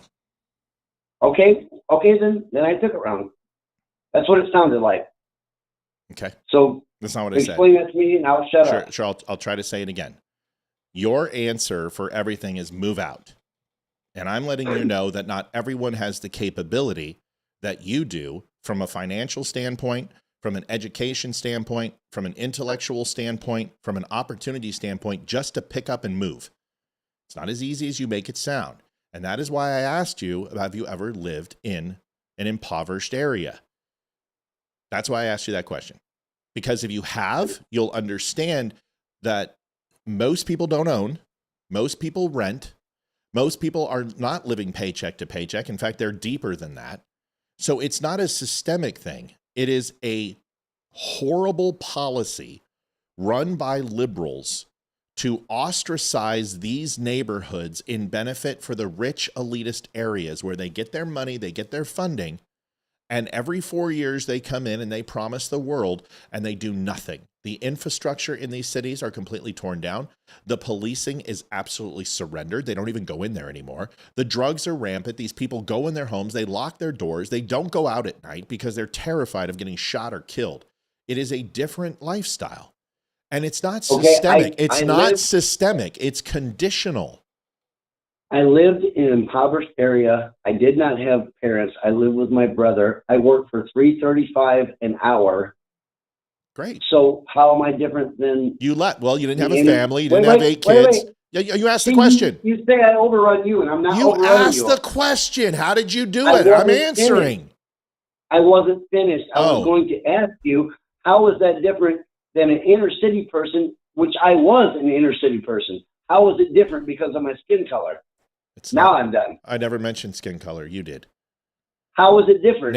When I listed, I work for $3.35 an hour at Kentucky Fried Chicken. How is it different? This is a great debate. I love your show. When I listed, I'm trying to answer you. All right. When I listed all of those things, where did I say skin color? I'm asking you, how is it different? When I listed all, you said that I am saying that it was skin color. Please tell me when I said it was skin color. Drop the skin color. Okay. I'm asking you, because you said the inner city is mostly black, and that's why they're held back. No, that's not what I said. That's not what I said. I didn't say that. Those were the words I said. I was in the inner city. I didn't say that. And I worked for $3.35 an hour at Kentucky Fried Chicken. That's not what I said. And I got out. You said, "Oh, I just moved out." You think it was easy? I rode my bicycle to go to work, brother. Rob, I didn't say that. You're putting words in my mouth, and this is why this conversation is degraded into really nothing. No, all you're doing. You're not. How do you fix it? How do you fix it? Well, I'd like to go back to the thing where you said that I said it was because of the color of their skin, which I never said. I'd like to address that first. You said the inner city was mostly black, and that's why they're held back. That's not what I said. You did bring up color. No, I did not. Excuse me. I did not say those words. Did. No, I didn't. Okay. I'll give you $10,000 to show me the clip. You said 10,000. No, what you did is you took fragments of what I said and you put it in a one sentence. Do you mean verbatim, or do you mean the concept? No, I want you to paraphrase me until you go ahead and manipulate everything I said. Of course. I would never. I'm not trying to manipulate you. You just did. I never said that they're. I never said in the list that I just gave you of those 8 things that I mentioned, did I say their skin color holds them back? What I explained to you is Rob, shut up for a second, okay? Please. Yeah, go ahead. Go ahead. Shut up for a second. Okay. All right. The 8 things I said is I said not everybody holds the same advantages from you, from an economic standpoint, from an intellectual standpoint, from a job standpoint. They may have children. They may have some sort of government assistance that they cannot supplement. They may not have the down. They may not have the ability. Those things are true. And what you're saying is because I did it, everyone can do it. And we know that's not true. I'm pretty confident if anyone could do it, they would. So we have to look at the mitigating circumstances. And the mitigating circumstances, that's exactly what you said. You said, I did it. Why can't they? You didn't say those words? That's not what I said. That's not what you, I did it. Why can't they? You didn't say that? Nope, I did not. I'll give, you know what? Yes, I would like to bet it. I'd like to bet you on that, and I'll show you the clip. All right. What I said was. No, you're going to take the bet? What I said was. You're going to take the bet? I grew up in the inner city. Now listen, instead of trying to argue. I'm not, no. I've listened to you and I respect you. You haven't really been respecting me at all. I'm not respecting you? No, you're saying things I didn't say. You're saying things I did not say. No, you're saying things I did not say. You're misrepresenting what I said. That's disrespect. No, I'm not. Sure you are. What I said was I also grew up in the inner city, and I can prove that if you would like to prove. I'm not questioning it. I also said I didn't have parents. I didn't have either parent. I also said I worked for $3.35 an hour and rode my bicycle to work, and I got out of the inner city. So what I asked was, how is that different than anyone else of any color? I'm not even bringing color into it. How is that different? I've already answered that question. No, you haven't. Yes, I have. Well, then brother, I like you. We can agree to disagree, but I don't think you have. I'm asking you, how is it different? Then you should go back and listen to it again, because I've already answered it twice. I grew up poor in the inner city, and so did Joe Blow from the inner city of Chicago that happened to be black or Mexican or whatever. What's the difference? That's my final question. What is the difference? I've already answered you. You have not. Okay, so you can go back. You can't say, well, you had a better education, you had better opportunities, because I didn't. I didn't say that. Well, all right, tell me. What I'm telling you is that there are people who don't have those. I've already said this. Go listen to it again. I've already said it. I've already said the 8 things multiple times. Not one of them has to do with race. So, Rob, thanks for the call. I'm not talking about race. I said, how is it different for me than someone in another? Nothing. Everyone. You are the model of society. Everyone should be able to do what you do. I am at the model You society. are. You are. I'm not being. Everyone should Everyone should go do it on minimum wage. It You're doesn't matter if getting they angry have at me. kids. I'm not angry, Rob. I'm not going to be able to win a conversation that you are not telling me what the subject is. You have some sort of agenda here. I've given you the facts. I've treated you with respect. I've treated you with as much dignity as I can. But I've answered your question, and you are just not going to accept my answer. Conversations are not supposed to be won or lost, Matt. They're supposed to be discussed. Okay. I'm not trying to win a conversation. It seems like I'm you trying are. to discuss something with you. No, I'm not. Okay, well then why will you you've not got me listen to figured my, out. why won't you You've listen to got my me all points that wrong. I've made? You've got me all wrong, my friend. Okay, well, you really do. Sounds like I do, man. But you know what? I've listened to every one of your points. I've answered every one of your questions to the best of my ability. I've contradicted a few of your points with facts that you didn't state. And you asked me a question about why people can't just get up and move. And I've answered you. Angela, thank you for the donation so much. So I've answered those questions for you. And you keep going back to that. That's not what I said. Okay. So what do you say? What are you saying? Hey, we're not getting anywhere. I'll watch the show again. I really called in because I wanted to have a really civil discussion with you. Mm-hmm. And I don't think I've been rude to you. And I think you've spoken more than I have. And it's okay. We can agree to disagree. No problem, brother. I have no idea what we're disagreeing on, bud. All I know is that I answered your questions. I don't even know what we're talking about at this point. All right. Hey, I don't want to keep this thing going. It's okay. Okay, bye. It's nonsense. Okay, bye. All right. So hold on. We have another call, British Columbia. Let me answer this one real quick. Wow. We'll go into overtime, folks. We're not going to stop there, but I at least got to give the call due diligence. Whew. Hi. Oh, I'm sorry I've missed your call. Oh, it's leave Mel. your name and She's number gonna- and she a get- short she's message, gonna get mad and at I will me. get back to you as soon as. Okay, Mel. Go ahead. Okay, Mel. Go ahead. Hi, Matt. Hi. How are you? How are you? I'm okay. I'm okay. How are you? Oh, just doing Yeah. good. Doing good. Awesome. Awesome.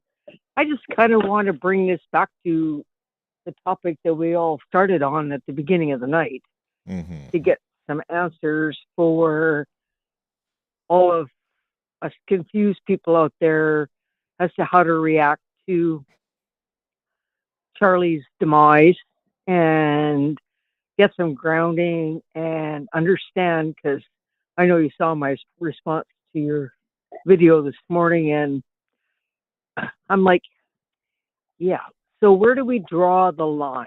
Like, and that's where people are getting even more, I think, afraid, scared, whatever, when they see these people that are now coming out of the woodwork, the law professionals, the military people, the government people, the doctors, the nurses, the ones that people should trust when they're going to these different whatevers. And I'm thinking that this has created even more of the people to now go even more underground. Like they're going to go in with like absolutely basic white t-shirts or black t-shirt, like whatever color, like whatever, with no anything on, whatever, because they're not sure of what the care or the school their kids go to, because there's SRO off people that have come out and saying, well, we're not going to whatever. So people are really now, I think, even more scared and confused and not sure what direction that they need to do or take or whatever, because I know doxing is not a good thing, but calling these people out, I think might be okay. Not your families or whatever, but people should understand that, and that's what's getting everybody scared right now. So I'd like to get So your let me ask you a take question. on- Let me ask you a question. I appreciate you Yeah. trying to blow up the conversation. Here's the thing. Is you and I've talked about this 100 times. Is sometimes when a caller comes Yeah. on, you say the caller stays on too long. I'm going to I don't care how long it just it moves the show in a different direction, because I think there's something systemically are inherently wrong with that conversation that just took place. Because if anyone thinks that that wasn't coming from a place of something other than facts, then they weren't listening to the words being said. There was no acceptable answer. There's no solution. And folks, I just showed you what to do. Face it head on. Have a conversation. Don't be afraid to have it. Don't be afraid to stop what you're doing. Don't be afraid to put it in its tracks, shut it down, and address it. And this is the problem with today, is that people are afraid to do what I just did. Like, oh, I've got a timeline and I've got a show and I got to hit goal and I got to keep it on track. And I want to make, you know what? Our viewership didn't go down. In fact, it went up. No. And no, I'm not talking to you. I'm talking to the people who are like, why did Matt allow that conversation to take up 45 minutes of the show? Because that is what you do. Listen, Rob, I have no problem with Rob. I got no problem with Rob at all. I don't like the way the last part of the conversation went. I don't like how I feel I answered his question. He wasn't happy about it, and I continued to answer it, and he just got frustrated with me. And the original call was about doxing, mind you, and then it turned into that black people can't do what white people do. And I'm sorry, but that's not an argument. That's an emotional platitude, and there was no reason for it. But I didn't run away. I didn't get mad. I didn't ban him. I didn't, I wish him well. I like the guy. I got no problem with him. But just because we disagree doesn't mean I need to go ahead and now put his name in a database and go ahead, and if I'm a Democrat, go, this guy's a racist and he hates black people, and lie on him because I disagree with what he said. Now, is that the same thing that's happening with the doxing and stuff? No, because there's people out there who are celebrating Charlie Kirk's murder. And according to the First Amendment, they have every right to do that. True. That people celebrated Martin Luther King's murder. People celebrated Irina Zarutska's murder because she was from Ukraine. I saw it. I saw Russians celebrating it. So I understand where people are coming from. But you know what I'd rather do? I'd rather face those people. And I'd rather show them a mirror and let them take a big, hard look at themselves rather than me put them in a database and then their family get wiped out from some crazy asshole. That's my point. Because that's what's going to happen. Because if you think that, not you, Mel, but if people think that there's not crazy on both sides, there are crazy on both sides. And now you got a bunch of pissed off people who believe that this is a civil war and they want blood. And there are people calling for it. And I'm just trying to say, guys and gals, we've got to dial this back. Otherwise, our worst fears will come true. And we've already done this once. Go ahead, Mel.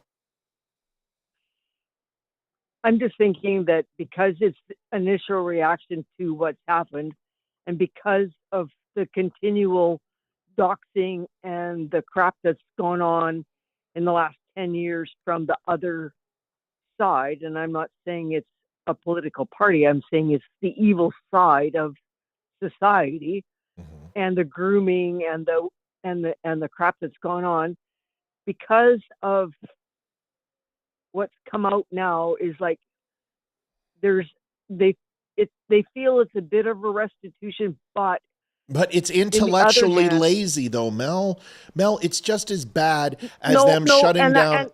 You know this. It's just as bad. It's not pulling a trigger, but instead of murdering someone, you're murdering their career. You're murdering their job. You're murdering their chance. You're putting them, fuck them. You know what? I don't care about them either. But my point is that we sit here and go, you killed Charlie for his words and you just didn't listen to him. And we're like, we're going to do the same to you. And they're wrong. People are scared. Yeah, they are. They're horrible human beings. I'm not saying that. My point is beat them with words.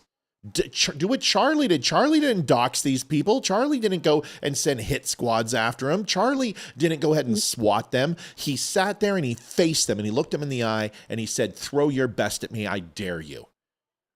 You know what I mean? And I love that about him. 100%. But the people are, and they're not thinking like whatever. But when they see people in positions of what Airfingers quote authority, the law enforcement, the nurses, the doctors, the The ones that they look up to, respect, Yeah, trust or whatever, they're scared now because they're like, if I say that I'm whatever, am I going to come off the operating table? And that's kind of the mentality, like on all the 9,000 websites, like whatever that I've been. Could I ask a going question, through Mel? in the last- Mel, you made a really good point. Yep. Can I ask a question? What happens if these Sure. nurses and these doctors and these dentists and the people who work on our cars are liberal and we don't let them say these things? And what happens when they see us in a MAGA hat or they see them in a Don't Unfriend Me shirt and they decide maybe just not to go ahead and allow the brake pads to be perfectly aligned? Or what happens if they go ahead and decide to nick an artery just out of spite? And what happens when they go ahead and add a little bit, just more of nitrous oxide, and you don't wake up from that? What happens when they start retaliating in silence?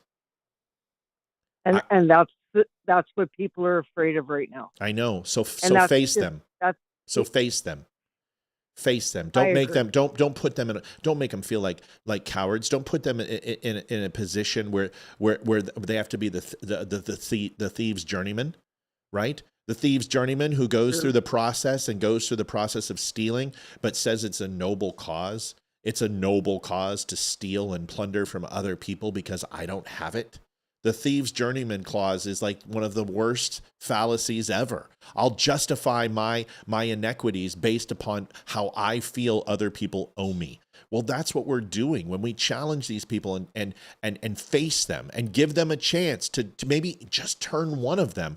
But we also have a choice to simply ignore them. We have a choice not to give them and put them in the ether. That has been my biggest point to any of the whatever. I said, don't give oxygen. There it is. Take the oxygen out of the whatever. Just ignore it. Scroll by. Don't answer. Don't respond. Because guess what? All of a sudden they're going to but I'm not getting a response. Like, I don't understand. And when it dries up, when the oxygen dries up, they will suffocate. Yeah. So I'm just saying, kill with kindness. Like, just say, alrighty then, like, give her your best shot. How about we pray? How about we pray for him? How about we actually, instead of saying I'll pray, how about we really pray? Wouldn't that be, because that's the one thing I said, and you know this about me. You've known me for 5 years. I would never use God until I was ready to utilize him fully. I would never use God for my own benefit. I would never pretend to be a Christian unless I was ready to give myself. And I am willing to pray for these people. I am. And now I know what it means. I do. Yeah. And I have done it, whatever. And I've got pushback on that going, oh, well, no, I'm like, no. Don't give it oxygen. Don't. To suffocate the narrative. Like, that's the only way. And put the prayers out there and keep praying, but suffocate the narrative. Just don't respond. Like, don't engage, because that's what gives them the fuel for their fire. Yes. So suffocate. It's like you take the oxygen out of a fire, you don't have a fire anymore. Yeah. And that's what Charlie did. MLK did it before, and he got assassinated for it. JFK did it. He got assassinated for it. Like, this is whatever. Like, you just have to take the oxygen out of the fire, and then there's no fire. And they don't have a platform anymore. It's done. So you just have to go, yep. CJ, I send you my prayers. Hold on. CJ, thank you so much for your donation. I know I missed some people. I saw it, but I was in a conversation with Rob. And I want to say this with Mel on here. I don't have any problem with Rob. That conversation is a very difficult topic to have when you have two opposing white guys coming from two different places, because he doesn't know my history. He doesn't know where I came from. He doesn't know where I grew up. He doesn't know anything about me, and I don't know anything about him. But see, as I look at him and I say, Rob, great job, and I'm glad you got out. Why didn't you move back? Is he knows why he didn't move back, because it's a shithole. He answered the question. And when he defines shithole, it means crime, no jobs, no opportunities, no nice places to live. Well, there's your answer, man, because not everybody is a single guy. Not everybody has your mentality. Not everyone has your drive. Not everyone's the same. We are different people, and we have different circumstances. I'm not talking about the person who drives a frickin' Bentley and is on EBT and food stamps and is dealing crack out of the side of their house. Those are the exceptions. Those aren't the norms. I'm talking about the average hardworking people in the barrios who are struggling and are terrified and are scared, and they don't know a better way. And their education is based upon their neighborhood, and that's all they got. I'm saying that's But the barrios, yeah, the barrios and whatever are waking up.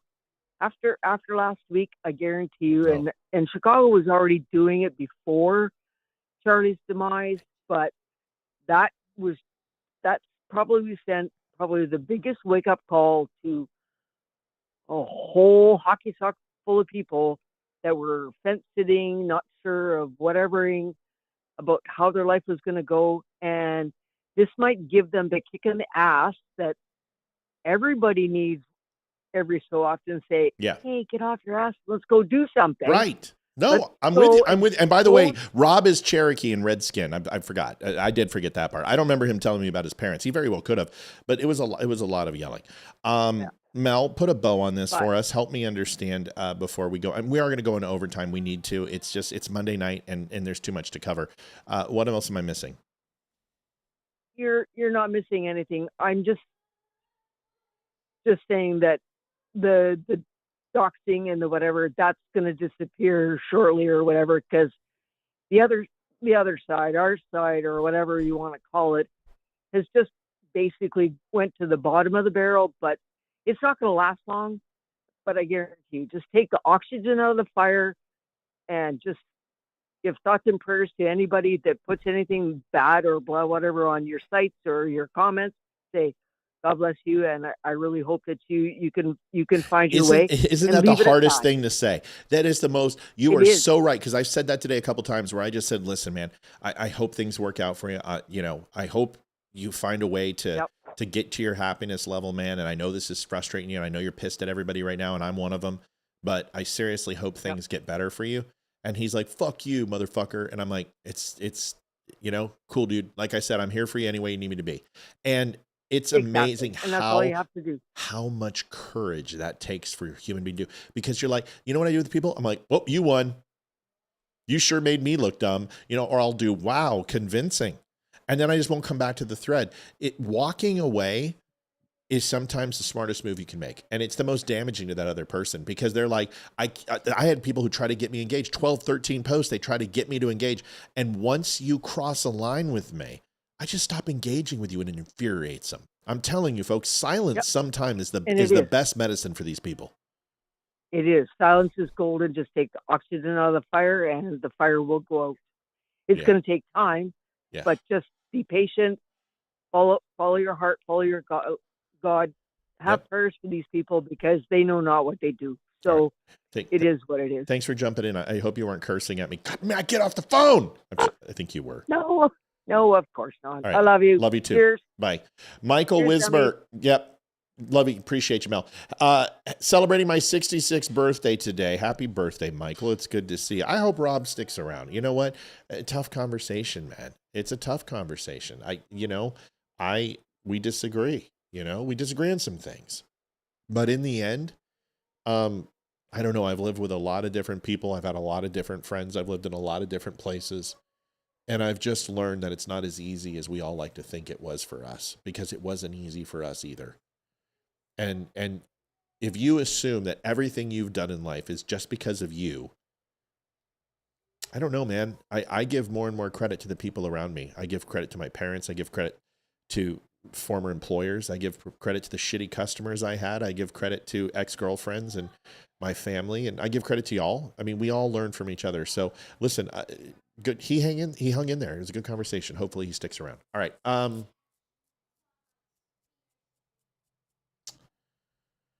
I hope Rob sticks around. I think, I told him to shut up once, but that's just guys. Melanie, I am more on your side with this than Matt's. Don't want people like that infesting certain employments. They don't belong in them. That's not your decision to make. It's the employers. I don't know, man.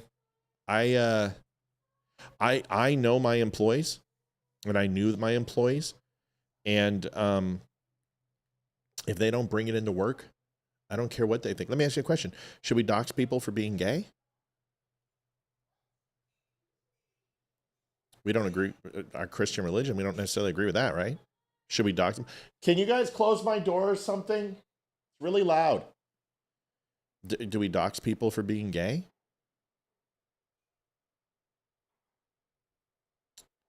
Do we dox them because they were felons at one point and they finally found a job and we find out that they're a felon and we decide to go ahead and call their employer? Is that what we do?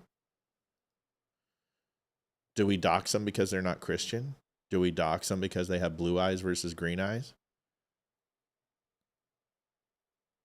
You guys, there's people who've been fired who, in my opinion, said things that didn't deserve to be fired for. And then there are people who've been fired who deserve to be fired for anything just because I can't stand them. But did they do it in the workplace? Did they attack a customer? Some of the best employees I ever had were the leftiest left liberals I've ever met in my life. Oh my God, annoying as shit. People I would never associate with, but they were great with customers. I think what we're doing is we don't care about their customer service. Can you grab me some water, bud? We don't care about their customer service. We care that they hurt us and they said some horrible things about Charlie Kirk, and we want them to pay. And we want them to pay a penance. And we want them to repent. That's not for anyone else. That's for you. Who am I talking to? This is Paul. Hi, Paul. What do you want to talk about, buddy?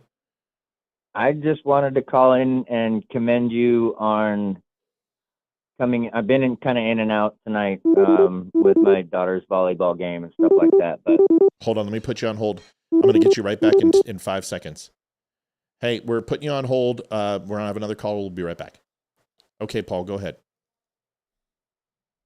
Like I said, I just wanted to, I'm very pleased at the show I'm listening to tonight, because we have seen a lot of our conservative content creators and media people and things like that. And, oh, we want vengeance. We want vengeance. Yep, they it's sure on are. now. Yep. And we need to take the higher ground right now. Yeah. And I mean, there needs to be a vengeance, but it needs to be at the ballot box. It needs to be civil. It needs to be discussion, and it needs to be, like I said, at the ballot box. It's interesting because a lot of people are like, well, it's not the same thing being gay or being blue-eyed or being, well, there was a time where it wasn't. I understand what you're saying, but where do you draw the line? See, folks, there's two things here. And I'm going to say this again. When the left was doxing us, you all hated the shit out of it. When they were canceling Aunt Jemima and Uncle Ben's and Rice and everything else, you hated it. When they shoved Dylan Mulvaney down our throat, you couldn't stand it. You're kind of being hypocrites. And the second thing I'll say, and this isn't going to make me popular and I probably won't hit goal, is have you even considered what Charlie wants? What do you think Charlie wants you to do? Charlie never doxed people. Charlie never tried to get people fired. Charlie stood his ground and he had a conversation. In fact, he preached something completely different. He always, like I said, tried to make people better than he found them. He always tried to be amicable. And every time his crowd went crazy over something somebody said, he always, no, wait, let him talk, let him speak. Yep. Let them make their point. Correct. So I don't know, man. I listen to Charlie. They cheat. The ballot boxes will be rigged. Is that how Donald Trump just won the election? The Democrats rigged it for him? Oh, okay. I thought we won. I thought we took 7 swing states. I thought we have the House. I thought we have the gubernatorial. I thought we won the mayoral. And I thought we won Senate. I was wrong. Oh, the Democrats rigged. Oh, those Democrats are getting crafty, aren't they? Rigging the elections all for us. Whew. Crazy. Yeah. And that was the last election. If we do this right, We outnumber them. And take that and take that moral high ground. That's right. And say, hey, that's right. You took a conservative icon from us, and here's where we're at. We're going to do this. We're going to do this. We're going to do this. Yep. We're going to do this. Yeah, there's no stopping this. I'm telling you right now. Right. Turning Point followers. At last I looked, like 7 million. It's been a 7 million swing since 2020, and that's not even including the ballots that didn't even show up. If you add the 5 million that didn't show up for the Democrats, it's a 12 million ballot swing. And it's over 5 million for Republicans jumping over. If you take it from 2017 till today, you're right. It's close to 9 million swing votes have gone to Republicans. Republicans are literally impacting California. They're impacting New Jersey and New York. You guys, this youth movement is on our side right now. We don't need a family murdered by a conservative or an alt-right. We don't need that shit. Yeah. Just like J6. Why don't, I don't understand you folks. I've tried to lay out this poison pill shit for you before. You keep wanting to bite the apple. I've told, I'm not God. I'm not Jesus, but I'll tell you what, I can imagine how it must have felt as he sat there and said, don't bite that apple. Don't do it. Stay away.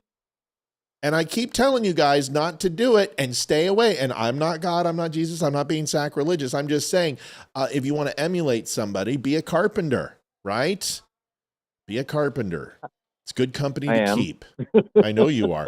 Folks, this doesn't get us anywhere. This doesn't get you anything. It doesn't give you anything. And what happens if you dox those people and then somebody is murdered and you were the one who leaked it? What do you think is going to happen to your life? What do you think they're going to do to you? I told you guys not to go down to J6. Some of you did and called back and said, Matt, I wish I wouldn't have gone. I'm telling you now, this isn't smart. It's not smart. Right. It's not. Melanie, I don't know what you're talking about. Call into the show. I'm not going to sit here and argue with you over text. I don't know if you're talking to me. I don't know if you're talking to somebody else. Call somebody. Call me. I don't know what to say. I don't see. Hey, Matt.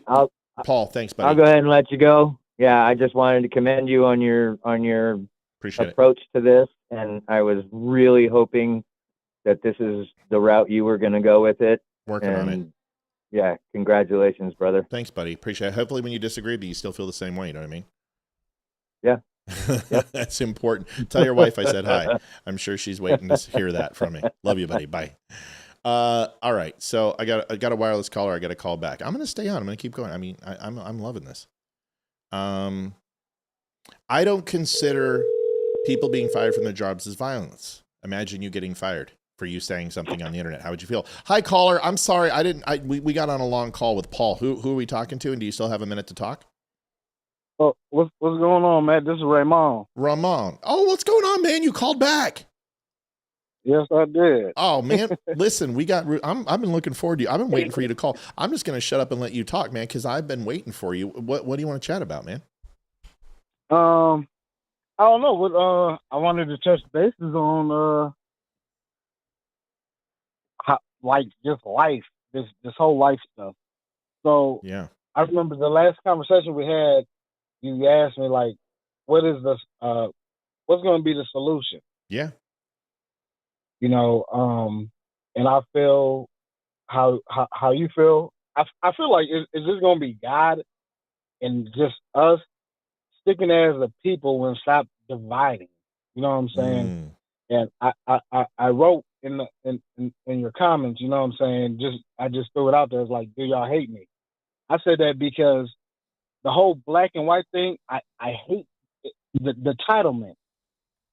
Does that make sense? Yeah. Because you're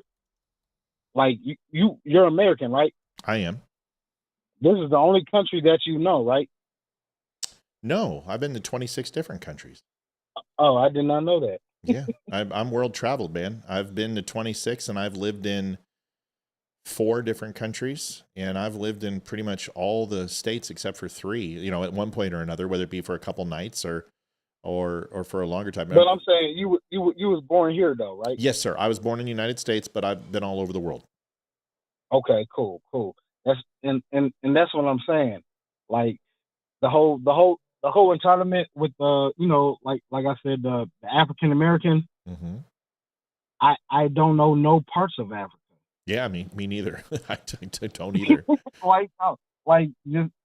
Just so like, doesn't that make me American just as much as you? Sure does.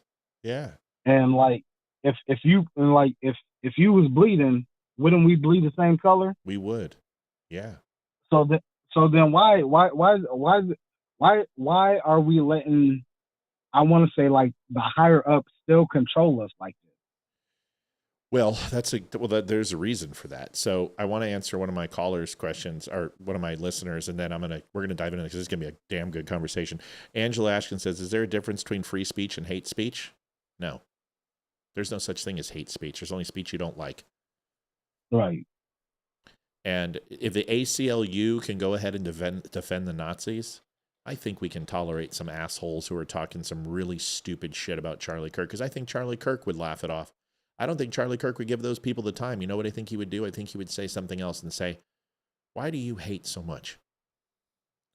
And why do you hate me so much that you would wish me dead?" I don't think he would say, "I'm going to go ahead and take your address and your employer and your social security and throw it up on the internet and hope that somebody fires you." I just don't think that's what Charlie would do. And I think Charlie should have a say on how we react to his death. I think he should, because I'll tell you what, if I get killed, folks, I don't want you doxing people. I want you to let them say whatever they want, and I want you to fight them verbally. I want you to give them knowledge. I want you to pray for them, and I want you to find a way to reach at least one person, because I do that all the time on this show. We've had it how many times this week where people call in and they're like, "I'm a liberal, but dude, thank you. This was a good call. This was a good show. Thank you." Some other people are like, "Screw you." And you know what? We move on. We can't save everybody. Ramon, we're divided because we are the 50%.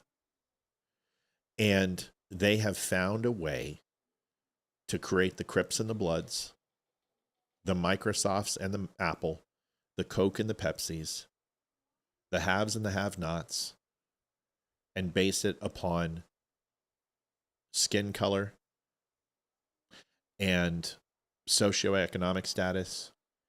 And instead of us holding the people accountable like we would in the American Revolution, or holding people accountable in the Civil War, or civil rights, or against the Tuskegee experiments, or the Japanese internment camps, or Jim Crow, or all the other things that we've done, or suffrage, is instead of blaming the powers that be that allow this to happen, we started to blame each other. Suffrage didn't go after other women.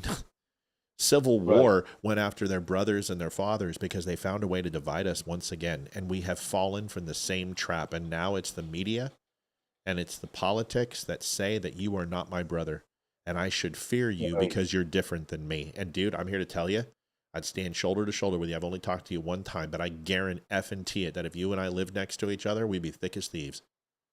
Of course.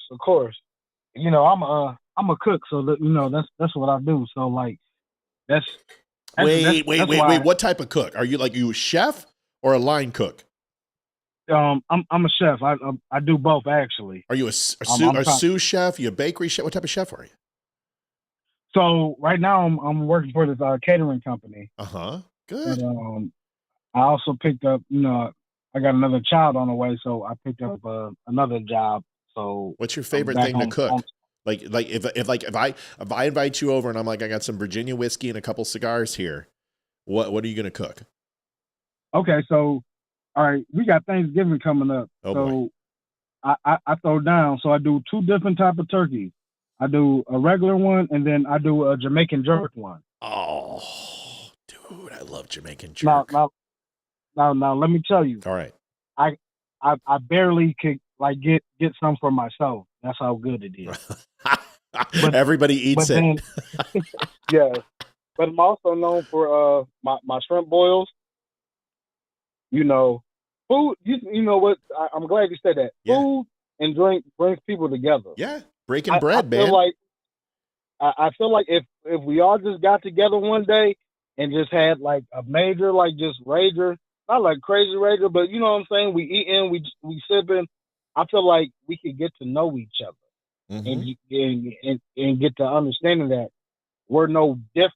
You know what I'm saying? You can't argue with your mouths full, dude.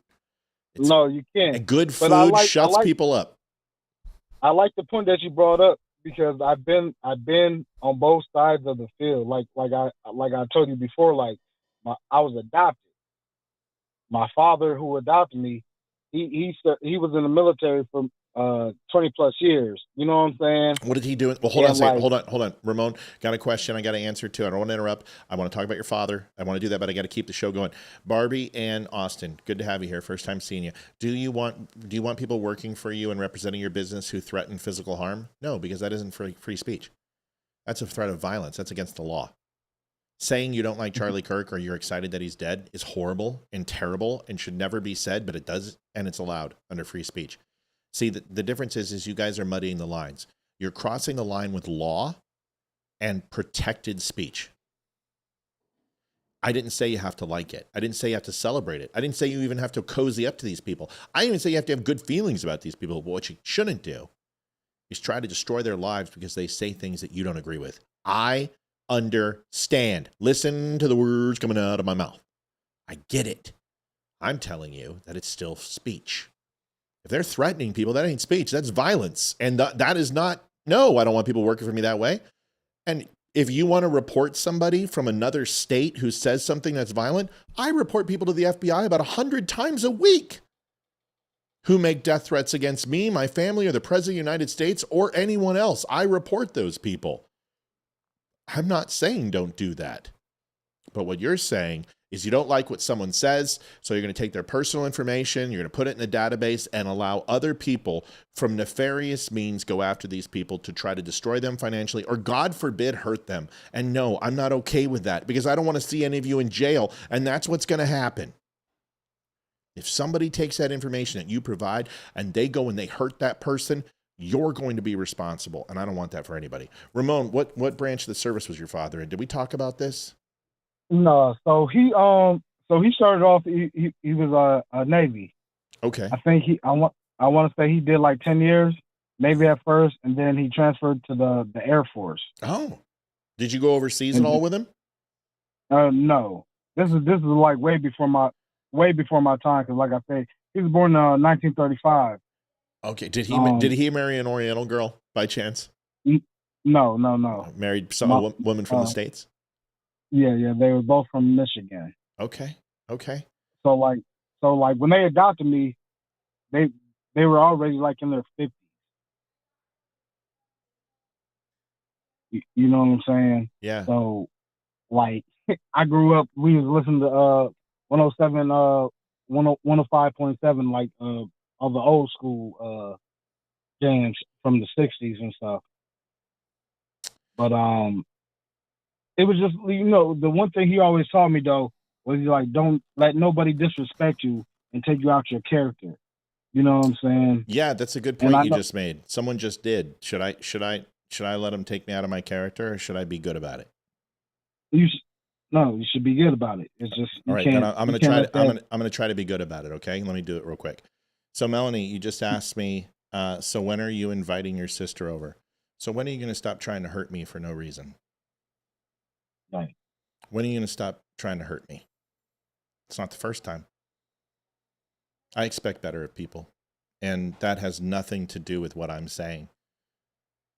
I don't talk to my sister. I didn't call the police on her. I didn't go ahead and file a restraining order against her. I didn't get an attorney. I just simply stopped and I removed myself from the situation. So all you're doing is reinforcing my point. So the question I have for you is, when are you going to stop trying to hurt me? Ramon, so yes. When you look at this, and Charlie Kirk, did you listen to anything from Charlie? Yeah. There, like I said before, there's things like the transgender and the gay things, like I respect and I felt with, but then like it's some stuff that he said about the black people that I just don't see, or like I can't. Let me rephrase that. Sure. I don't want to say I don't see it, but it's like I feel like it's deeper into it. I feel like it's the whole slave mentality thing. That it's just not just black people. It's, you know what I'm saying, it's the Caucasians too. Yeah. you know, but that's why I said, like, the higher ups. Yeah. These people are billionaires and they're laughing at us. They don't go through the same struggles that we go through. You know what I'm saying? Like, these people, like the government had, like I told you in the last call, they came and snatched up my kids for no reason.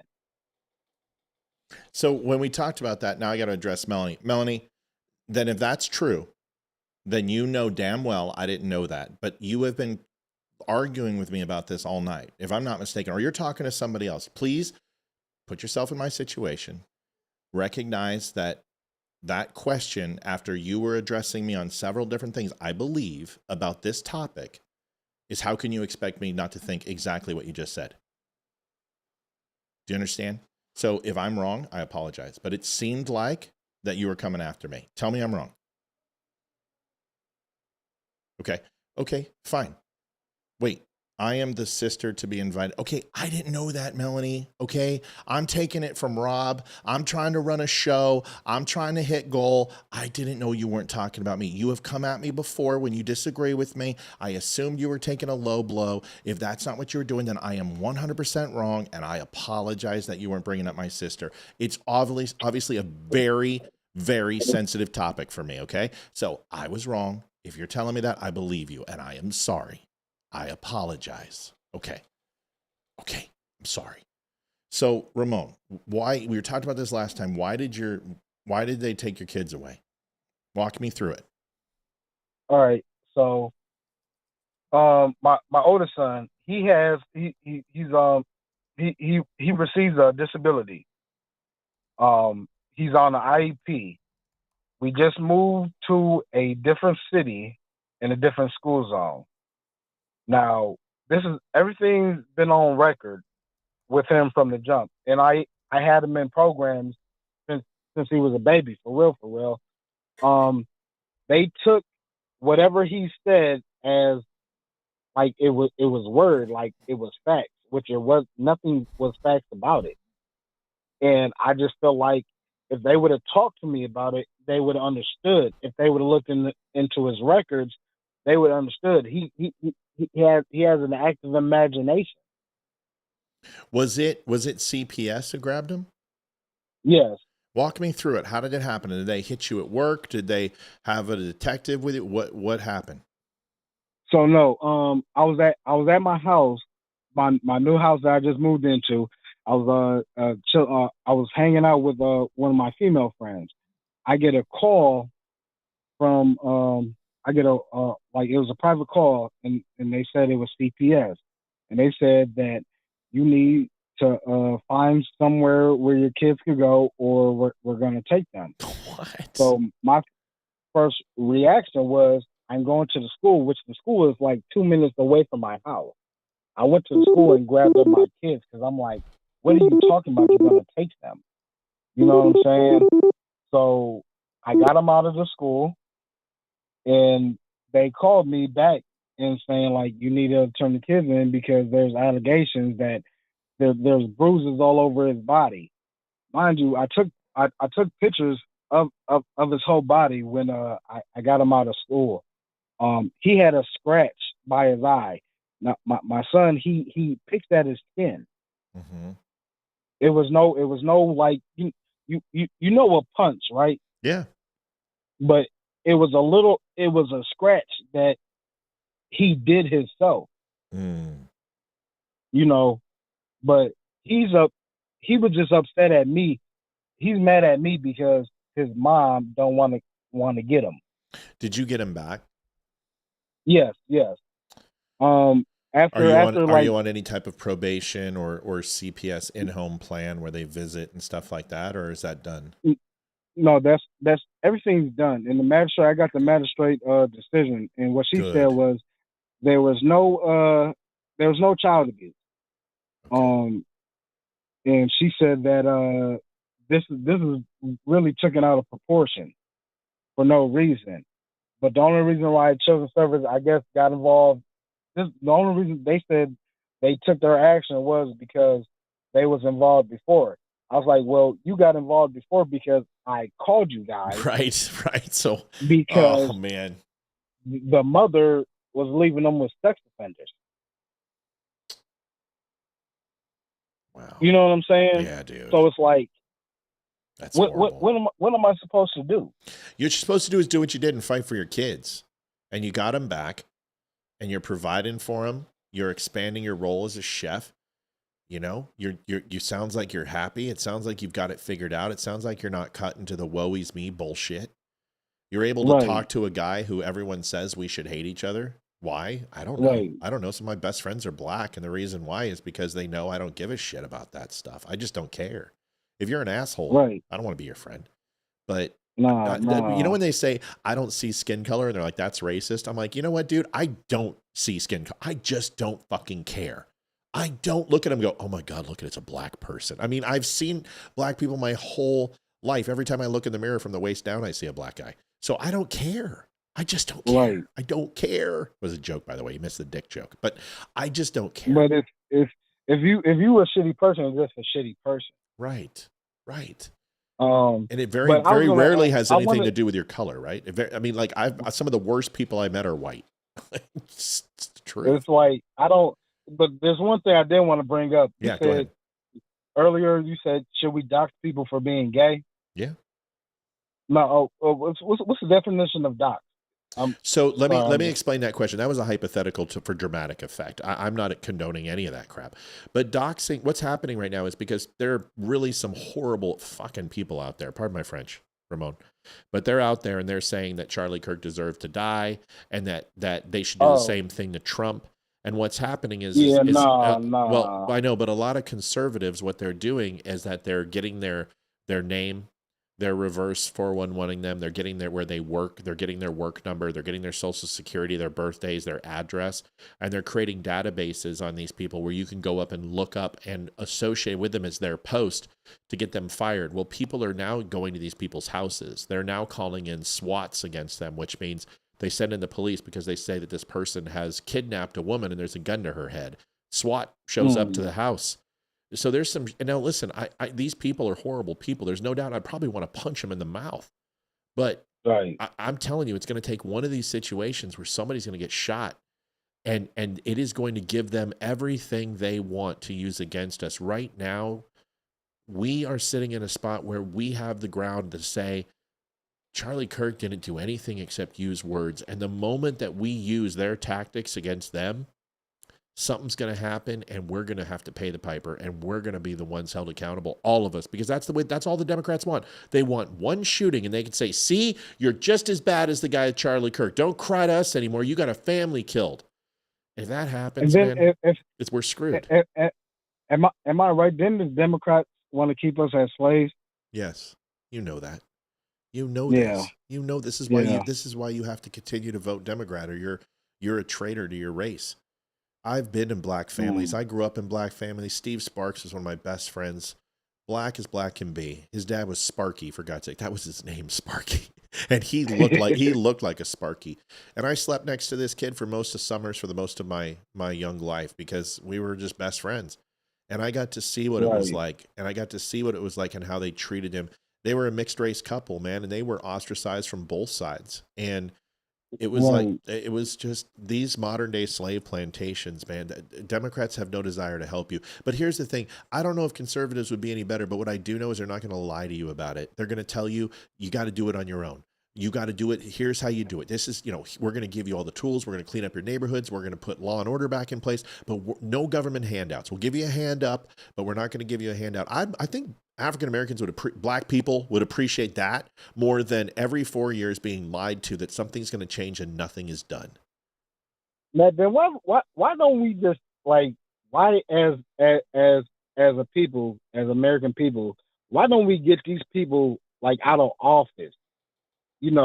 Why don't we actually just rise up together, unite, and just be like, we're not taking it no more? You want to know why?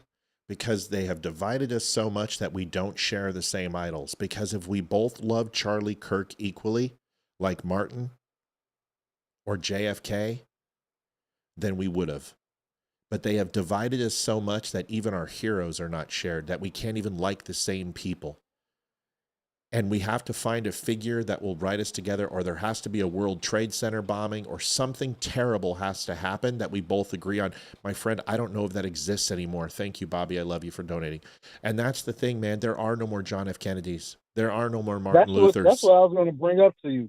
Because when I called you, I believe, what was that? Was that that was the day before 9/11, It right? sure was, yeah. It was. Okay. Do you remember, all right, 9/11? After that happened, do you remember how everybody united and we just all prayed that day afterwards? Yep, and we applauded in the games. We went and waved the flag, and when the planes would land, we would cheer. And the New York Yankees were everybody's team for just at least a night. We all cheered when Rudy Giuliani came out there, and George Bush with his bullhorn said, they'll be hurting soon. All of it, dude. Yeah, I remember. Where did that go? Like, that's sad, man. Like, something has to tragically happen in this country that we all unite, though. Yeah, well, that's the problem, is that this whole thing is being taken out of context. Folks, I'm talking to the viewers now. People think that everybody is, hey, Ramon, I got another call coming. Can you and I do this again sometime? Will you promise to call me again? No, I got you, Matt. Dude, I love talking to you, man. I want to do this again, okay? Always. All right, brother. We'll talk soon. Good night. I love that guy. Such a good call. Hey, caller, where are you from? Manitoba, Canada. It's your snowflake up here. It's my snow Mexican. What's going on? So I listened to that entire exchange, right? And I can see it. But here's a term that was put to me not so long ago: selective empathy. Yes. I think empathy is a bad word. I think it is. Yeah, it is. Because it's, where did we learn to be so accepting? Are you on speaker by chance? I am. I'm driving. It's okay. Just the last word, and then let me hear that, and then call me back when you get a landline. But say the last sentence again. Where did we learn to be so accepting of bad behavior? Oh, okay, cool. That's okay. Can I address that and jump you off the phone? Because right now it sounds like you literally are calling out of the Tin Man from Wizard of Oz's ass. I love it, but yes, go ahead. I love you, by the way. Thanks for being my snow Mexican. We'll talk soon. Bye. Right. When did we learn to become so accepting with bad behavior? So here's the answer. When we took God out of our lives. 93% of the world, specifically the United States, believed in some form of religion and higher power.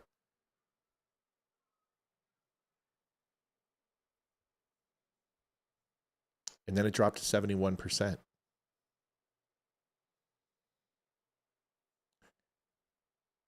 And when you lose faith, and there's no punishment for bad behavior, and progressive DAs come in and forgive crime because it's easier than building a new prison. And we are the largest country in the world as far as incarcerated citizens in this country.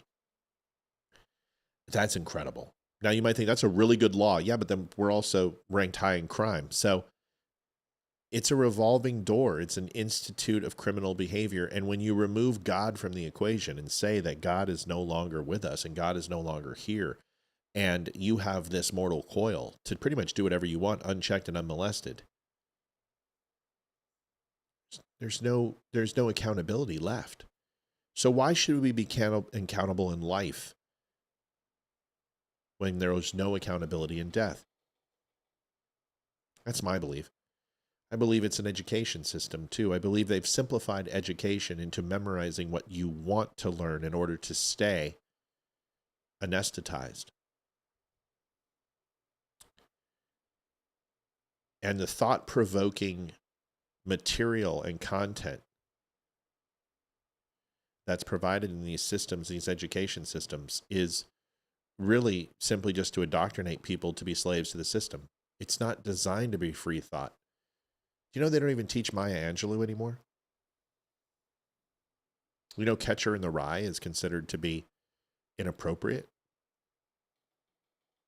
To Kill a Mockingbird, which teaches life lessons about what Ramon and I just went through. Just a conversation between two guys and it had nothing to do with about the color of our skin. Why? Because, well, I read To Kill a Mockingbird. And Atticus Finch taught me something other about people who are black. Is that they are a soulful people. They are an intelligent people. They are a loyal people. They are Americans. And they deserve the same respect and dignity that we all get, and they don't get it. Not from themselves and not from other people. And just because you're not that way doesn't mean that that's not the way it is. Because there's people looking down on us because we wear red fucking hats. There's people on us because we want to bring the word of God to people and bring love to people, and they hate us for it. Don't tell me persecution isn't real when we're going through it, and Christians have been going through it for thousands of years.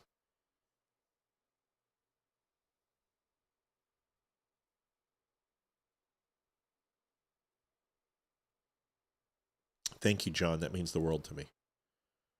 I want people to get it. I want people not to feel rushed and pressured. I feel bad because Ramon, that's twice, but I really like talking to that guy. I really enjoy talking to people. I don't like to do this bullshit where we argue. I feel horrible about Melissa, but Melissa's tough as stone. She'll chalk it up. She'll make fun of me about something else later.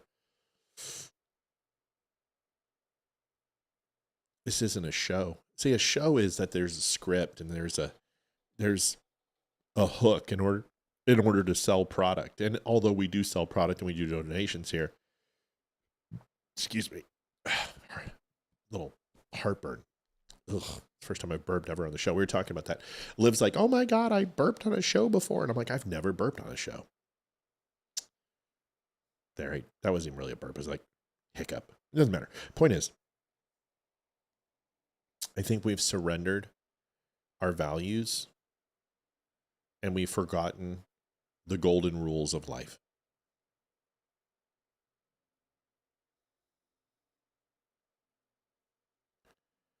I just think we've forgotten things about the golden rule. Treat others like you want to be treated. You know? I'm not any better. Like, I tear liberals up for breakfast. I mean, I destroy people. And I'm good at it. I think this is the most popular one today. Oh my God, TikTok just, holy fuck. TikTok just went farking viral. 28,000 likes. Sorry. It's so exciting to see this. Dude, YouTube's on fire. YouTube's in fuego. What just went viral? Oh, the Charlie Kirk football one went viral on YouTube. You guys, we're starting to get things done, man. We're starting to get things to go viral. This is awesome. 1.3 million views on YouTube. Ah, so exciting. All right, anyway, we'll get back to this real quick. So I posted, you got to figure out which one it is.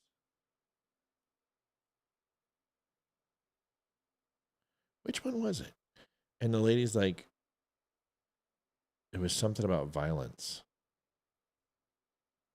Oh, the left and the right one. And it's, the left with the tick marks. Okay. So, shit. I gotta go. But folks, we're in overdrive. So listen, you're getting an extra hour tonight. So if we can crush donations, that'd be awesome. But this one, the left versus right one, this lady comes on and it basically says, the left. See, both sides commit violence, and all of it's on the left. There's only a couple on the right. People seem to be liking not so much this post, but 68 replies on my comments. So Dorian Morris goes, shit. Oh, wrong one. Sorry. Gail Overly says, then explain ICE. ICE.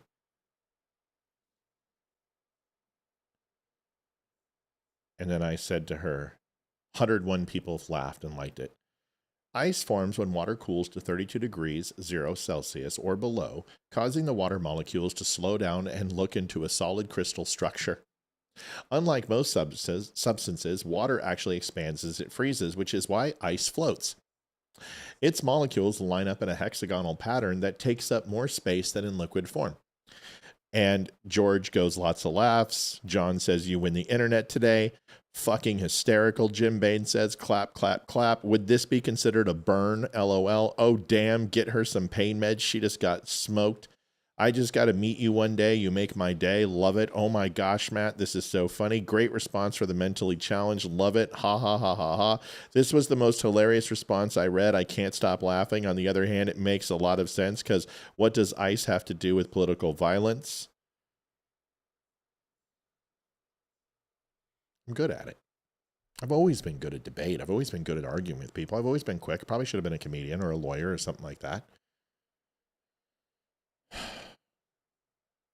But this is my advice. Don't look to me for answers. I don't know. This is why I read the Bible now, and I'm trying to understand things. I'm not perfect.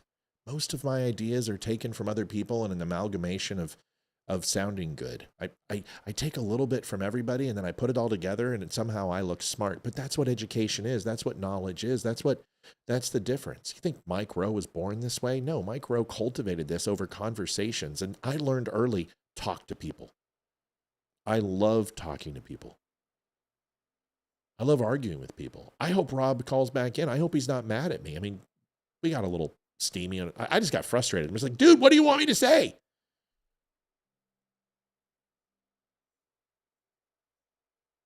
I don't have all the answers. I just don't think we should dox people. That's it. I don't want to get swatted. I don't want someone to like, I can't get fired on my own boss, but that's liberating.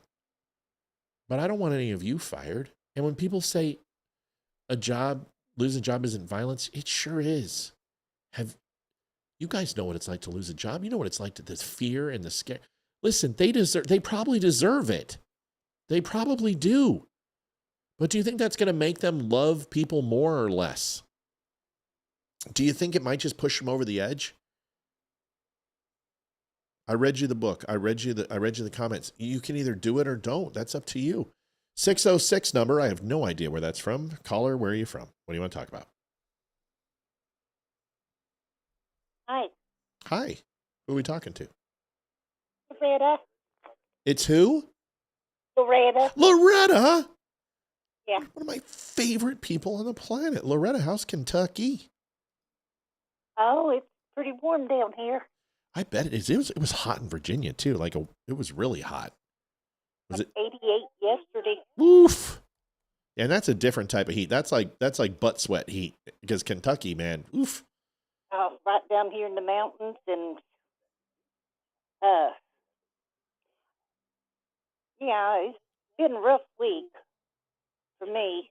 So much was going on, and but I would get turning points in my email all the time. Yeah, yeah. And did you get the invitation to Arizona? No. Yeah, I got mine, and to go to his memorial. I'm not going to go. It's 10 hours of flights, and I just can't. I can't stay away that long. But yeah. Oh yeah, I couldn't do that. I'm on oxygen like 24/7. You can come see me. It's only like 16 hours. Yeah. Go ahead. You got your turning. Mike Turgison, I see you. Guys, leave him alone. Mike's a friend. He's family. He's Don't worry about Mike. Mike's one of the good ones. Don't down people down. So Loretta, you got your turning point email, and what happened? Well, that wasn't it. I was just, so many things go when you're scrolling and this and that. Yeah. And I saw one story where Charlie Kirk was being interviewed by somebody, and he was telling a story, which I thought really stuck in my mind. Okay. That in his classroom, the teacher had a little board or a plaque or something up on the wall that said, "You are perfect the way you are. You are perfect just the way you are." So untrue, isn't it? Well, not according to Charlie. He said, I looked at that and I questioned the teacher. And he said, "Do you believe that?" And she said, "Well, yes. You're perfect just the way you are." And he said, "Then why am I sitting here doing these math homework? If I was good at the way I was, then why would I be taking this home That's right. and doing it for homework?" So true. And he said, I think a better plaque would say, "You're perfect, but there's always room for improvement." Yeah, or you're not perfect, but if you try for perfection, maybe excellence will be reached. Yeah, you can always strive to do a little bit better. Nobody's perfect. There's only one example of perfection on this planet, and the one thing is true is that everybody's imperfect, but it doesn't mean that that's a bad thing. Yeah, but I just thought I loved it. In his story, that stuck in my mind, and where I said, when you asked me about Olivia, and I said she's just perfect. Well, now I'm going to have to say she's perfect. Olivia is perfect, though. I mean, she is perfect. She can improve a little somewhere. Can I be honest with you? I don't think there's any other person on. That was a rhetorical question, Loretta. I apologize. Us Yankees forget our Southern hospitality. May I ask? Can I go ahead and make a statement? Do you mind? Yes, you can ask me anything. Thank you, ma'am. Might be surprised at my answer. Shit, not anymore. I'm not even a Yankee. I don't know why I say it. Anyway, whatever. So, Olivia is the kindest, most loving human being I've ever met. There's times I want to choke the shit out of her, but that woman is the example of patience. Can you imagine being my husband? Holy crap. Yeah, but I tell you what, the qualities that you have. Is it my dashing good looks or just stunning Oh, personality? you are a guy for sure. But thanks, Loretta. It's just your honesty and your loyalty to your family and to yourself, to be who you are, and to speak your mind, and those are qualities. I had this one client of mine, and she said that she taught music in the schools, and she said, "I tell you what," she said, "I don't want a good-looking man." She said, "You give me the ugliest old man out there," and she said, "I'll take him in a heartbeat." Yeah, I want the one with callus on his hands, right? I mean, that's what my mom always said. Well, I look for the guy that what kind of boots he wears. I've got a good pair of boots. I'll show you my boots. I wore them at church. I wore them to church on Sunday. You would love them. They're good looking. They're Texas boots. I want to know if his boots are good quality boots that he can work and support. Yep. That's one of the qualities I look for in a man. Yeah. But I haven't looked for one of those forever. Well, Loretta, you're perfect the way you are, because you know what? And let me change Charlie's comment. I think we can be perfect to people, but I don't think we're ever done working on ourselves. Don't know. And I think that's the statement, right? Is like, because I think my wife is perfect, but I God knows I have an equity and I need to work on myself. It's funny. Mike Turgeson, who is in chat right now, he's a friend of mine, old friend. But I was his DM and he was a store manager, and we hated each other when we first met. He fucking hated me. And I get it, because I'm not an easy person to get along with, especially when I'm your boss. I am a horrible boss. But you know what? We win, and that's addicting. People love winning. They may not like the coach, but the coach wins. And it's because of them. And I'll tell you what, that this guy, though, for his tough exterior and his bald head and his giant physique, and he looks like a wrestler. He calls me every birthday or sends me a text, and he apologizes if he doesn't. And that type of friendship. And we've been through things. We didn't agree on COVID. We didn't agree on some of the school shootings. We disagree on things, but it doesn't impact. I'll tell you, the people who I've surrounded myself with have taught me what "don't unfriend me" means, you know? And I talked to T.S. Dixon today. He called me, and he was asking me for some stuff, and he sounded nervous. And I'm like, T.S., you're smart. I didn't say it. I'm like, you're like a brain, dude. You are a brain. You don't ever have to, but I didn't say it. So I said, of course I'll help you, blah, blah, blah. And then I stopped and I called him back, because I'm like, I owe him this. I owe him this conversation. And I called him back and I said, T.S., I just want you to know, you never have to be trepidatious with me. You never have to be hesitant for me. All you have to do is just call and I'll help. Because if I die tomorrow, you're getting the podcast. You, Leroy, and Damani are getting the cast. And you're going to help Olivia, and you're going to run it, and you're going to keep it going.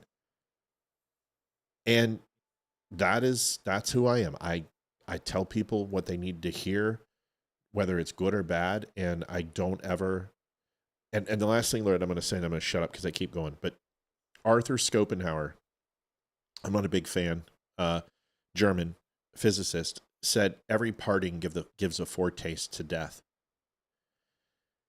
And what it means, and especially with Charlie, it's a good way to like hand this off to you, is what that means is every parting gives a foretaste to death is simple. Is that if you're leaving a friend, family member, loved one, and you leave something unsaid, assume that that's the last time you're ever going to see them again. So if you leave it unsaid, be prepared to leave it unsaid forever. And I have lived by those words my entire life, to never leave something unsaid. No matter how difficult or hard it is, always say it. Loretta, take us home. Give us some good old Kentucky holla wisdom, and we will listen. Go ahead. Well, I fell here Labor Day weekend. One of those, get up the middle of the night trips to the bathroom when you're older.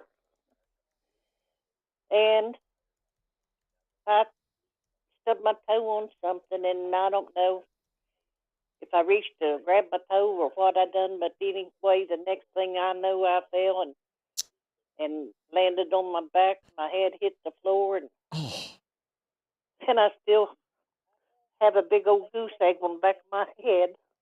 Did you go to the doctor? Yeah, so I went on Saturday afternoon. I got the kids kept hounding me, and I thought, well, I'll go to pacify them so they won't be worrying. So they did a CAT scan on my head and my neck, and X-ray on my back. Nothing was broke. Everything was fine. And so it's tough. What happened to your neighbor who was giving you shits and giggle fits? What happened? Did you ever deal with that? Oh. Yeah. Yeah, I spent $320 to 2 different people to come and mow the grass and cut down brush and haul it off and weed eat. and it still looks like crap. When that happens again, will you let me know? But Please just send me a text saying, Matt, my lawn is looking like shit, and let me help with that. Yeah, that's crap. You shouldn't have to spend that much money. That's bullshit. I don't like that. well, I've got an acre. My house is it's a big old farmhouse. Yeah. So, built in the 1850s. Holy moly. Yeah, and it's still got the tiger oak doors and copper handles and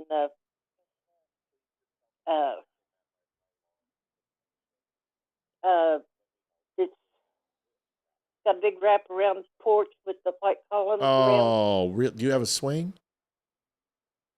Yeah. Oh, see, she's gonna take you out. You better not say anything, because that's her dream home. Middle of the frickin' like plain with beautiful green oak all around, with a white wraparound on the house like Legends of the Fall, and a porch where she can drink lemonade and be in a white sundress with flip flops. Loretta, Yeah. That's her dream home. That's what she wants more than anything. So you better be careful. Olivia, she's perfect, but she's vindictful. She'll go after you. Vindictive. Sorry, not vindictful. Not a word. Vindictive. I call it my Terra. You got to take a picture and show me, because that sounds glorious. Like, You could Google it and I don't see. want to Google it. I want you to send me a fucking picture. I don't want to Google it. Just send me a picture. You've got it. Sorry, I cussed. I apologize. That was rude. I wasn't trying to be rude. I was trying to be funny. I don't want to Google it. I want you to send me a picture.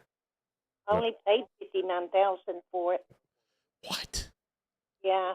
Was it like in 1826? What year was that? 1850. I was kidding. I know. Was it One of my relatives lived here in 1906 when the earthquake happened. Yeah. And the Yeah. Mississippi run backward. Yeah. I had Elizabeth Zorns lived here, No and way. she was married to a river pilot, and his name was Frizzell. And so it might be part of the Underground Railroad. I'm not sure, but they were Methodist, and from this land that was given to them, or to the, I don't know if he was the original, but anyway, they deeded off of it for the first schoolhouse and the first church. And the Ohio River is there. I can walk it on my porch and see the Ohio River. No way. Yeah, and Ohio on the other side. How big are the mosquitoes you get out there? Do they smoke and drink? Oh, I'm telling you. They've got to be, especially next to the river. My God, all those bogs and swampland. Holy shit! They probably all have names. I don't know, but they love my type O blood. Well, they love the horses too. That's the problem. They go after the horses like crazy. Yeah, my neighbor has 3. Doc over here across the road, he's got 3 horses over there. Loretta, what's it going to take for you to like find somebody? You're too nice of a woman to be single. Thank you for the follow and subscribe, Schmerber. Go ahead. I'm 72. Who gives a shit? I don't care. I know some hot looking 62-year-olds. My wife's going to be 50 and she's smoking hot. I don't care. There's some good looking women out there that are 60, 62. I don't consider that to be old anymore. Like seriously, like somebody tell me that Diane Keaton isn't a smoke show. I'll be 73 in December. Oh, I thought you said 62. You're right. You're too old. No, I'm just kidding. I'm kidding. Come on. Even that, it doesn't matter. It's not all about physical love. You're kind. You're sweet. Oh. So Olivia goes, fuck you. I'm not going to be 50. Remember Bobby saying she was perfect? Oh, that was a lie. That was a lie. She was absolutely gorgeous the other night in that. Wasn't she? Maroon She's type just a looker, man. You should have seen her in church. Hey, you guys, I know you've been asking about Amy, and I haven't answered, and it's not because I'm being obtuse. She's okay. She's with her friend. She was called, and she's okay. I'm so sorry it took me so long to answer you, but Amy's okay. So she's going to be fine. Had a good talk with her. She's texting back and forth with me. Everything's fine. Yeah, but you should have seen her at church. She's just, Olivia, I don't know, man. I'm kind of hooked. And I love that woman. Like, I don't know what to say. I'm kind of whipped. Kind of whipped. That's a good thing. It is. Nothing wrong with that. I just want I had married twice and gave each one of them 15 years to last, and he was a narcissist. Yeah, but you got through it. Look at you. Look how tough you are. No, it took me 15 years to get strong enough to get away from him, but I finally did. But he said that he just said, I hope you'll find somebody someday that'll break your spirit. And I thought, yeah, you'll never do it. Yeah, good for you. Yeah. You don't strike me as a woman who can be rode hard and put away wet. You know what I mean? I don't think breaking your spirit is in the cards. I wasn't born wimpy. I come into this world weighing 10 pounds. Holy shit. 10 pounds? Yeah. How tall are you? 5'4" now. You were a chubby baby. Yeah? No, I was skinny. Really? You're just long? My daughter was chub. Like, Hayden was always chub, and Ethan was a stick. They both weighed the same. You don't hardly have too many fat people poor as we was growing up. Yeah, that's the truth, ain't it? Kind of hard to be fat when you're poor. Yeah. We had a lot of jerk back. Yeah. Yeah. Yeah. And what about fat back? Did you do fat back? Well, I'm got a piece of fat on a Yep, that's it. Dipped in bacon grease, fat back. Yep, that's. They chew on a little while, and if you went to smoke, she'd jerk it back. You're surprised that a West Coast California surfer boy knows that, huh? Well, my family is in the South. A lot of my family, the Spears, are all Marietta, Georgia, and Kentucky. So we went down there and framed up houses down there. Yeah. In Marietta, yeah. Spears are well known down there. They and the Peacocks, the Spears and the Peacock. That's my family. Peacocks were very rich, and they I've got very rich. Got a real good little friend that lives down in Georgia down there now. They her and her husband has a cabinet making factory, or they make custom cabinets. And he flies an airplane, and they have I think their daughter plays soccer for the Razorbacks. Yeah, something. Is it? I don't even know what it is down there. I don't know. Arkansas, isn't it? Razorbacks. Arkansas. Yeah, Razorbacks are Arkansas. Yep. Well, she plays soccer for them in college. Okay. All right. So if I get down to Tennessee, by way of sometime before March, you gonna let me swing by Kentucky and say hello? Well, when I was looking to come out to see you at the for the music venue that you was having, I was looking at the route to drive over there. So I'd have to go up here and go to Ashland and on up into Huntington, Huntington, and then on up through West Virginia and through the mountains and tunnels and all of that stuff. And I'd have to go all the way across West Virginia to get over. That's why I was thinking of us coming out, like we were thinking about going to a Nashville Preds game and watching the Avalanche this year. And it's not like Kentucky's that much farther from Tennessee. I mean, we can make that run real quick. Hey, Mike, Roch, I want to say thanks. We appreciate you, man. I see you over on Twitter and I thank you. I'm sorry that I haven't been giving you enough attention. They just started popping up on me. No, Nashville's only like five hours from me. I know. That's what I was thinking. Just going to Kentucky and maybe going over to Knox or something like that, showing the kids some history. Yeah, Derek's buddy, he lives down in Gatlinburg, and that's not very far from us either. All right. Well, let's see. And we'll go from there. Loretta, I'm going to go. Donations have dried up, and I think everybody's tired of hearing me talk and gabble on. So thank you for calling. I always love it when you call. That's always, anytime you want, you get a... Well, I didn't mean to take over the time talking to you. I just thinking about the little story about Charlie, and I wanted to share that. It doesn't matter. There's not a lot of news going on right now. It's a lot, Charlie. I got some topics. I'll bring them tomorrow. I thought it was a good conversation. We got some good phone calls in, and I appreciate you for sure. All right. Love y'all. Love you too, Loretta. Thanks, buddy. Talk to you. Bye. Take care. Night, night. Yes, ma'am. That woman, I swear to God, if I was 10 years older and single, I would marry that woman in a heartbeat. She is the coolest lady in the world, and like, love her to death. She reminds me of Amy Stancombe a little bit, who I miss terribly, and I miss that lady. Reminds me a little bit of Iva Lee, but Loretta's got it going on. I would love to see her. Listen, I know tonight we didn't do a great job getting our topics. We don't do that very often. We usually hit our topics. We didn't hit our topics worth of shit tonight. And you know what? Who cares? We had good conversation.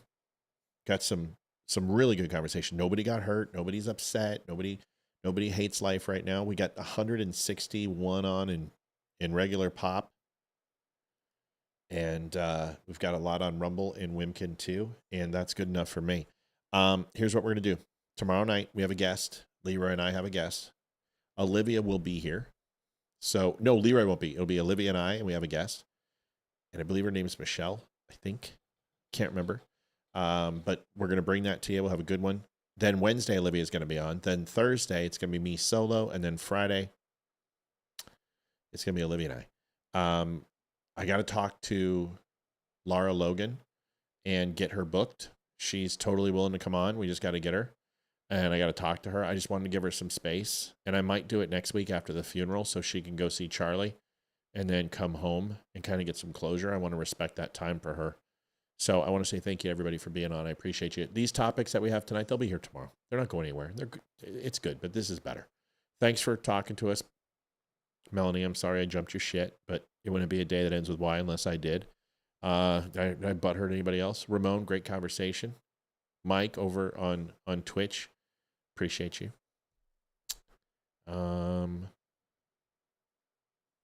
That's it.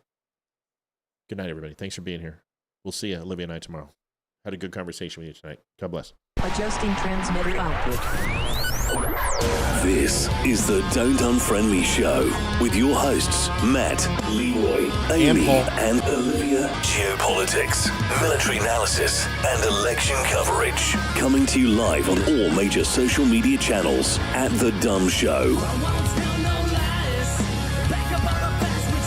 Honest, direct, unfiltered. We can agree, we can disagree. Just don't unfriend me.